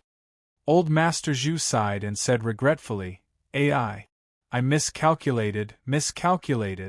In the morning, I went to the farm outside the city. When I returned, I heard that the Drunken Immortal restaurant was selling fresh vegetables. I immediately rushed over, but I didn't expect that I still couldn't make it in time. I say, Shopkeeper Lu, you must prepare a lot of things tomorrow. Don't sell it out again. If you really can't, you can sell it at a higher price. That way, it won't be sold out. When these words came out, many people who didn't lack money but didn't buy brother's heart today echoed, "Yes, Shopkeeper Lu. You must prepare more brother's heart tomorrow. You can sell it at a higher price." That's right. 666 copper coins for a set is really too cheap. In my opinion, these fresh vegetables should at least be sold for a set amount of money. When these people said this, those commoners who didn't have rich family backgrounds and just wanted to buy a plate of bean sprouts to taste immediately became anxious. However, in front of these rich people, the poor like them didn't have the right to speak. Thus, they could only look at Shopkeeper Lu anxiously. Shopkeeper Lu repeatedly waved his hand and said, That's not right. That's not right. The price of brother's heart is set by my family's marquis. I don't dare to arbitrarily change it. Moreover, my family's marquis has always been kind-hearted and hopes to do something for the people. Now, even my marquis feels that the price of 600 copper coins is a little expensive. If not for the cost, the price might have been even lower. How could this old man dare to go against my marquis's wishes and lower the price without permission? Once this was said, the commoners all cheered. The Marquis of Yong and is truly a kind person. First, he made plows for us commoners. Then, he lowered the price of books and set up an academy to take in children from poor families for free. Now, he wants us poor commoners to taste fresh vegetables in the winter. He's really a great benefactor sent to us by the heavens. That's right. My brother-in-law's family is one of Marquis's farmers. According to him, Marquis treats them very well. Not only did we lend them money without interest, but we also waived a lot of rent for them. What do you mean? My neighbor, Lu Lauer's son, got into Yenhuang College this year. Not only did he not need money, he even earned 30 strings of coins from the college. Whoa! There's such a thing? Is that true? Why would I lie to you? I heard that the child got into the top 10 in the monthly exam. The 30 strings of coins was a reward from Marquis. This child is really promising. He should be thanking Marquis for giving those children a chance to learn. Shopkeeper Lu was a crafty person. He used this small detail to boost Li Zixuan's reputation in front of the commoners. The commoners were simple and talkative. They were grateful for Li Zixuan's kindness from the small matter of the price of the bean sprouts. As they chatted, they brought up the recent scholarship incident at the college. Li Zixuan's image in their hearts instantly improved by a few notches. What? More than 800 caddies of bean sprouts were all used up today? Evening, Yunshan residence. When Li Zixuan heard the news from Sanbao, he asked in surprise. More than 800 caddies of bean sprouts. According to the serving size of Zuatian restaurants' dishes, 1 caddy of bean sprouts could be used for 2 plates. 800 caddies meant 1,600 plates. 1,600 plates of bean sprouts were sold out in one meal? Even those big restaurants in his previous life didn't have a dish that sold so well, right? Moreover, the price of these bean sprouts wasn't cheap. Sanbao said excitedly, "Yes, young master. Shopkeeper Lu came to our residence to ask for more, so old madam gave him 500 caddies of the bean sprouts we collected today and sent the remaining 200 caddies to the college. Young master, your decision back then was really wise." Sanbao is truly in awe. Most of the bean sprouts in the Li residence were distributed by the servants. Now that the bean sprouts were selling so well, old Madam Li and old Madam Li would definitely not mistreat these meritorious people. Thus, Sanbao was very excited and her hands were trembling. She was also Li Zixuan's bootlicker. Li Zixuan slapped the back of Sanbao's head and said, "What do you mean by prostrating? It's prostrating, okay? You should read more books when you're free. Do you understand?" Yes. Young master, you're right. I'll definitely read more books when I'm free. Sanbao nodded hurriedly and giggled. Li Zixuan put his hands behind his back and said, "Ask the servants to distribute more bean sprouts and use up all the beans in the warehouse as soon as possible." Yes, young master. Sanbao nodded subconsciously, but then felt that there was something wrong with Li Zixuan's words. Puzzled, he asked, "Young master, you mean that you don't want to buy more beans?" Yes. Li Zixuan was thinking about other things and only replied with a faint yes. Sanbao found it hard to accept. He asked anxiously, "Young master, why don't you buy more beans? Bean sprouts are so profitable. I've already calculated that 1 caddy of beans can produce about 10 caddies of bean sprouts, which can be sold for more than 10,000 copper coins. But 1 caddy of beans only costs 8 copper coins. How can you just give up on such a profitable business?" Li Zixuan came back to his senses and saw Sanbao's pitiful look. He couldn't help but find it funny. He teased, "Your math skills are not bad. Where did you learn it from?" Sanbao didn't look happy at all. Instead, he lowered his head and replied, "Young mistress taught me when she was bored." Li Zixuan was stunned. He shook his head and laughed. Then, he looked at the dejected Sanbao and kicked the latter's leg. He said, "That's enough. One must be content with what one has. We can't be in the bean sprouts business forever, right? Look at how useless you are. Go back to Chang'an now."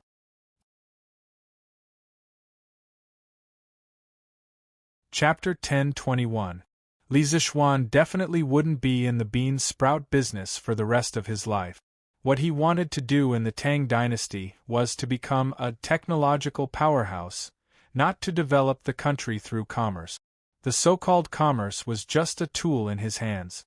As an engineering nerd, what he valued was technology, not small profits. Thus, he definitely wouldn't continue relying on bean sprouts to get rich for long. He was just eating the fish head market. As for the fish body and fish tail, he intended to let others eat them. As for who he would give them to, that would depend on the situation later on. The popularity of the bean sprouts had only just begun. On the second day, the 1,000 gene of bean sprouts prepared by the drunken immortal were sold out in a single day.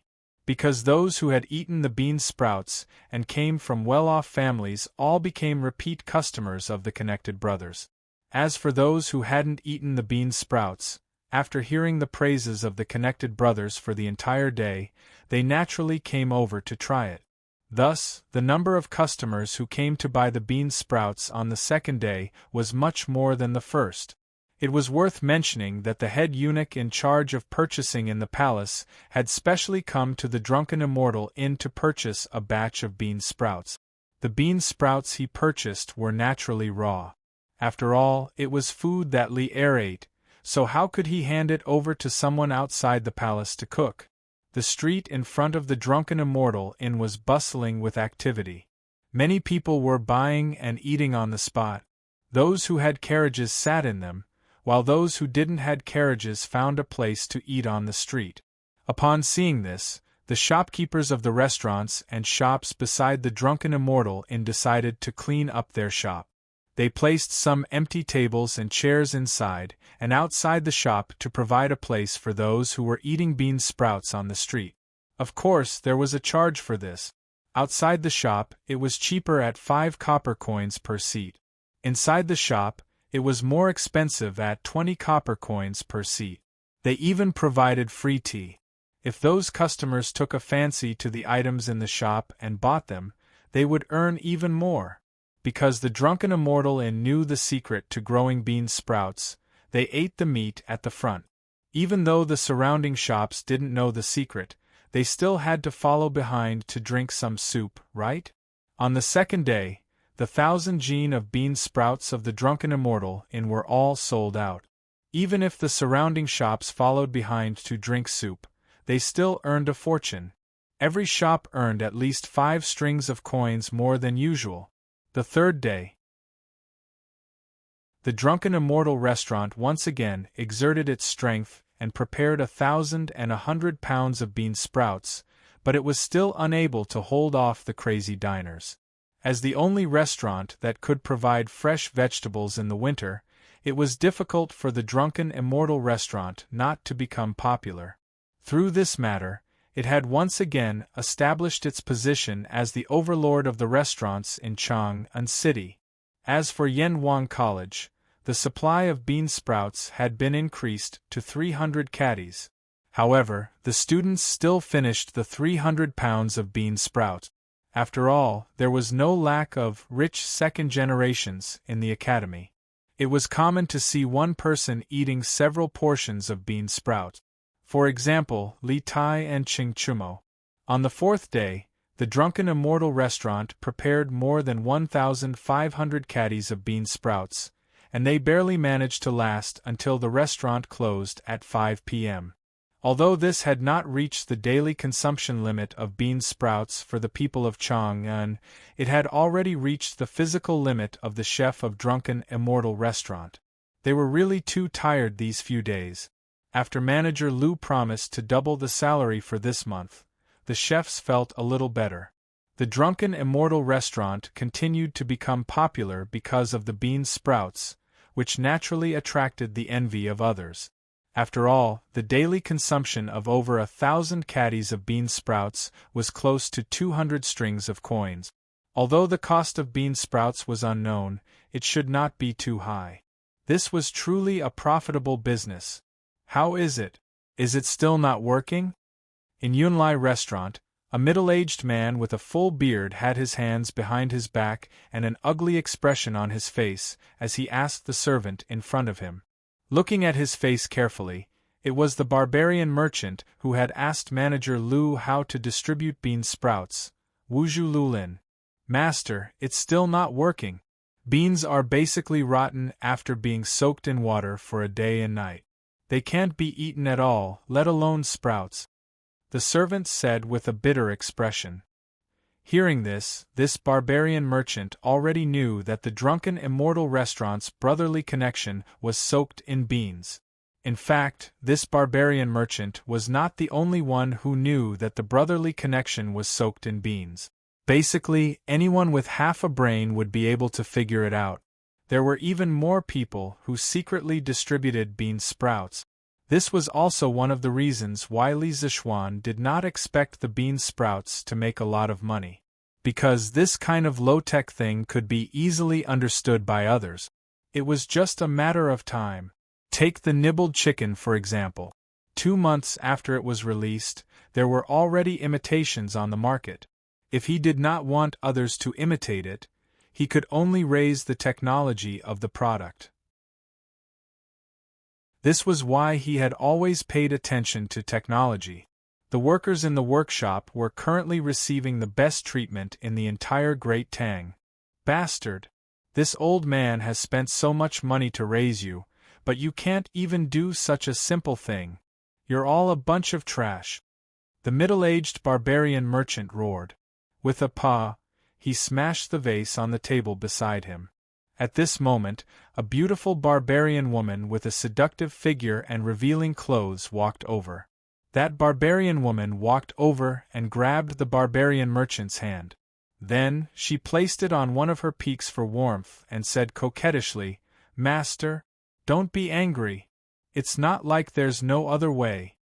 After saying this, the barbarian woman turned to the manservant and said, "You can leave for now." "Yes, madam." The manservant hurriedly withdrew as if he had been pardoned. The barbarian merchant's interest had already been piqued. At this moment, seeing that there were only the two of them in the room, he hurriedly asked, "Madam, just what kind of brilliant plan do you have? Hurry up and tell this old man."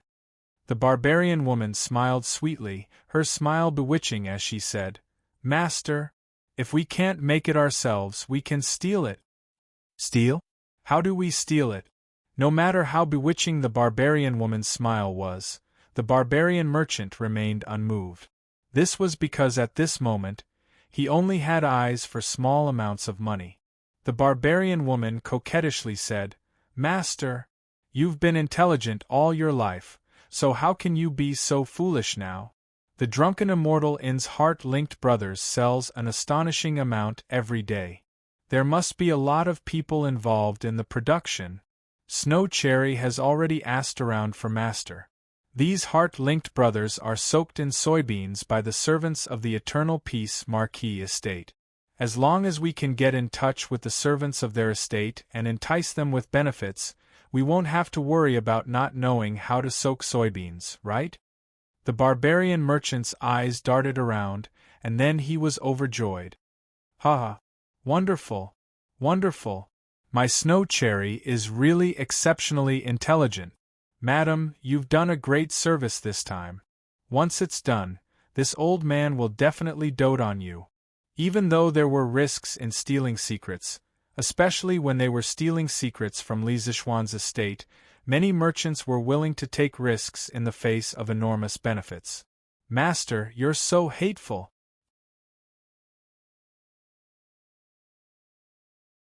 Chapter 10:22. Miss Lien, are you really not going to reconsider? In Shi City, in a room of a tea-house, a young woman in a thick dress said to a little girl.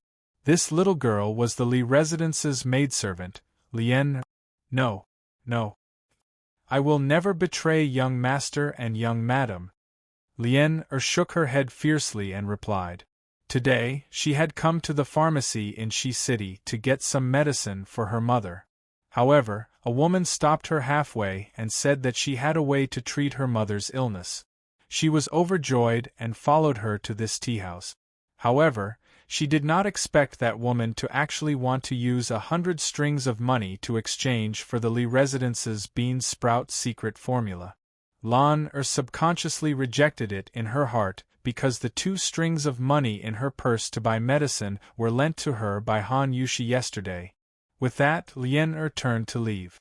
However, the two burly men guarding the door took a step forward and blocked her way.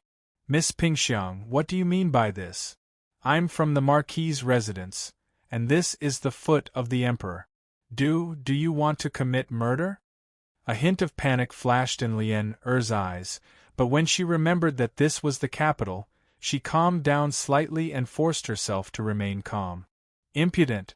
All of you leave. Don't scare the guest. The woman waved her hand and scolded the two burly men at the door.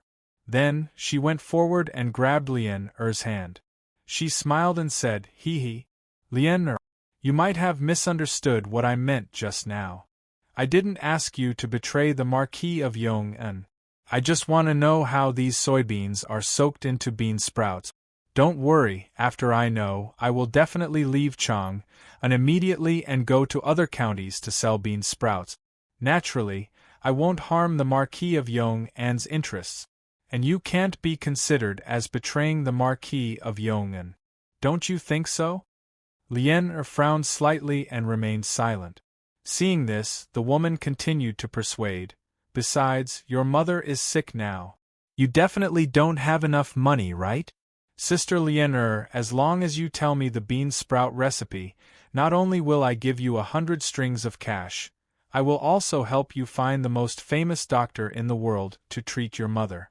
Think about it, when your mother recovers, you will still have 100 strings of cash. Why would you still need to be a maidservant in the Marquis's residence? At that time, you will become a rich family's young miss. Don't you think so? Lien Er's expression finally changed. She opened her mouth, hesitated for a moment, and then said, Is what you said true? Will you really leave Chang'an? Will they really find a doctor to cure my mother's illness? The young woman was overjoyed. She pointed to a black package on the table and smiled sweetly. Of course. Why would I lie to you? Here is the 10 strings of coins. As long as you tell me the secret recipe, I will give you the 10 strings of coins immediately. After Big Sister verifies your method, I'll give you the remaining 90 strings of money. As for the doctor, I can send the doctor to your house tomorrow to treat your mother's illness. What do you think, Miss Lien? Lien Er's little face was instantly filled with conflict. Under the young woman's overbearing gaze, she thought for a long time and still refused. I can't say. I don't know if you're lying to me. Let me think about it. It's getting late, I have to go buy medicine for my mother. With that, she hurriedly ran out of the door. The two men outside the door wanted to stop her, but they didn't hear the woman's order and could only let Lien Er leave. In the side room, after Lien Er left, a Hu woman with blonde hair and blue eyes walked out from behind the screen. This was none other than the concubine of the Hu merchant Wuzhu Liushi. Madam, she didn't agree. This servant has failed. Madam, please punish this servant. The young woman bowed and said. The Hu woman called Snow Cherry waved her hand, and then she lifted the young woman's chin and chuckled. Haha, Ling Ming, this isn't your fault. Besides, that girl has already been tempted. Whether she succeeds or fails is still unknown. Think of a way to ask her out tomorrow. If 100 strings of coins isn't enough to move her, then 200 strings of coins. If 200 strings of coins isn't enough, then 500 strings of coins. If this matter is done well, I will let the old master favor you well. Yes, it was she who had ordered her maid to tempt Lien Er into revealing the secret recipe for bean sprouts. She had not personally appeared because she was a Hu. Most Tang people looked down on Hu, and Lien Er was from a marquis estate. There was a high chance that she would also look down on Hu. Moreover, she was hiding behind the scenes. Once the matter was exposed, she would be able to escape unscathed. Thank you, madam. The young woman softly thanked her. Mother, the medicine is here. I'll help you up to drink it. South of Chang'an City, Dan Square. In a small, run-down courtyard, Lien Er held a bowl of medicine as she spoke to an old woman lying on a bed. Lien Er, how many times has Mother told you not to waste money? Mother has lived long enough. I can't be a burden to you. The old woman looked at her daughter, whose face was still covered in ash, and sighed. Mother! What are you saying? You gave birth to me and raised me. No matter what, your daughter will take care of you for the rest of her life. How can you call me a burden? Lien hurriedly said. The old woman sorrowfully said, Lien mother has let you down. You lost your father when you were young. Mother couldn't raise you, so I could only sell you to Master Li as a maid. Mother only gave birth to you, but I didn't raise you. Now, mother can't be a burden to you. Mother! If you say such things again, Lien will get angry. Lien stomped her feet and said, Besides, it was fortunate that you sold me to the Li estate back then. Old Master and Old Madam are both kind people, and young Master and young Madam are also good masters. Moreover, young Master is favored by the Emperor and will definitely have a bright future. Who knows how many people want to be a maid in the Li residence? It's a pity that they don't have this fortune. The old woman agreed with Lien words. She said with a face full of joy, Lien, you're lucky to have a master like Marquis. Otherwise, I would really regret it for the rest of my life. Mother prays for the Marquis of Yong'an every day. I pray that he will be healthy and live a long life. I pray that his family will prosper for generations. This way, Lien you will have someone to rely on. Enough, mother. Don't say such things. The medicine is getting cold. Quickly drink it, Lien hurriedly said with some complicated feelings in her heart. All right. But Lien you're not allowed to secretly buy medicine behind Mother's back next time. Mother's illness is actually almost healed. I understand, Mother.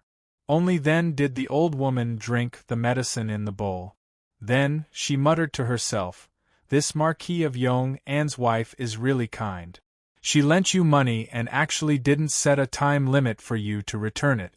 She and the Marquis of Yong'an are really good people. If anyone dares to harm such good people, Mother will definitely turn into a vengeful spirit and seek revenge after death. Lien body couldn't help but tremble. The face of the young woman who came looking for her during the day involuntarily appeared in her mind. Almost instantly, she made a decision in her heart.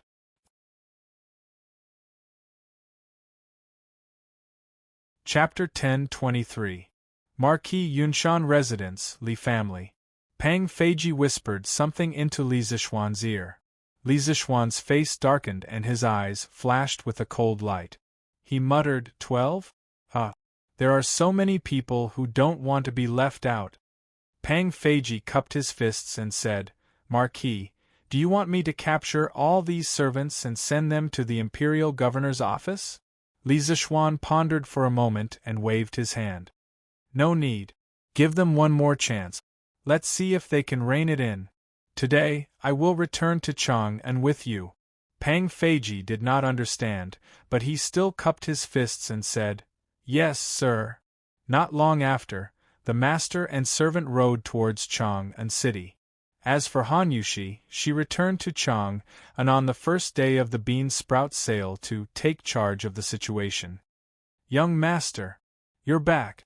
The little bootlicker San Bao, who was guarding the entrance of the Li residence, said excitedly when he saw Li Zixuan return on his horse. Yes. Have you been reading a lot lately? Li Zixuan threw White E's reins to San Bao and asked casually. San Bao took the reins and scratched his head. I've been studying. San Bao is still studying when he's in the toilet.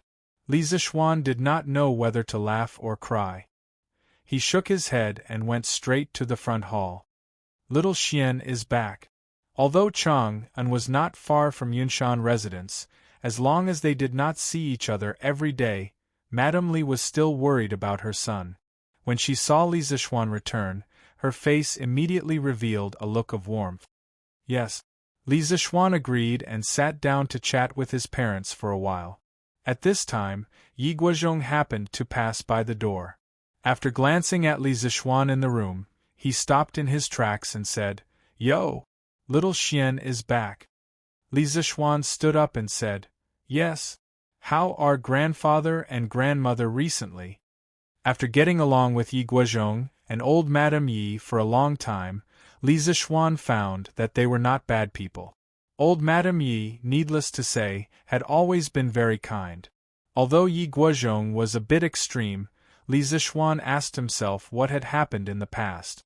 If he were in Yi Guozhong's position and knew that his daughter's sweetheart was destined to be a jinx, he would probably do something to break up the couple. Now that this old man had stepped down from his position as the patriarch of the Yi family, his personality had also become more open-minded. After all, he had once managed a large family clan. His vision and experience were still very sophisticated. Many times, he could give Li Zixuan a lot of pertinent suggestions, which benefited Li Zixuan a lot. Yes, everything was good. Little Xian, come out. Grandfather has something to say to you. Yi Guochan nodded and waved his hand. Li Zixuan naturally agreed. After informing his parents, he followed Yi Guozhong to an old ginkgo tree in the northwest corner of the courtyard. Little Xian. Recently, our family's bean sprouts have been selling very well in Chang'an. You should know about it, right? Yi Guozhong asked Li Zixuan with his hands clasped behind his back. Li Zixuan understood and roughly understood why Yi Guozhong called him out. He replied, "Of course I know." Yi Guozhong nodded and said with a heavy heart, "Little Xian, although the Li family is small in number, with your position in the imperial court, it's only a matter of time before you become a powerful family that dominates a region. Now that you're in charge of the Li family, you have to consider the interests of the family. For example, bean sprouts are a profitable business, but once others learn how to make them, you'll be in a passive position, Little Xian. In recent days, this old man has noticed that some servants in your residence have been leaving the residence very frequently.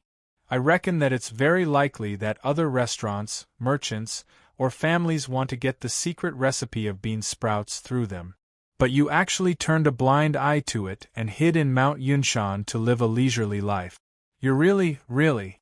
At the end, Yi Guozhong's old face was a little red. Obviously, he was angry. If the person in front of him was his own son, he would have slapped him. Li Zixuan was happy in his heart. He secretly thought that the old man's vision was quite shrewd and ruthless. He could actually see the hidden danger in the residence. Seeing Yi Guozhong's angry face, Li Zixuan quickly cupped his hands and said, "Grandfather, please calm down. In fact, I've already expected this. But in my opinion, the Li family can't monopolize the bean sprouts secret recipe forever. This method isn't difficult to learn.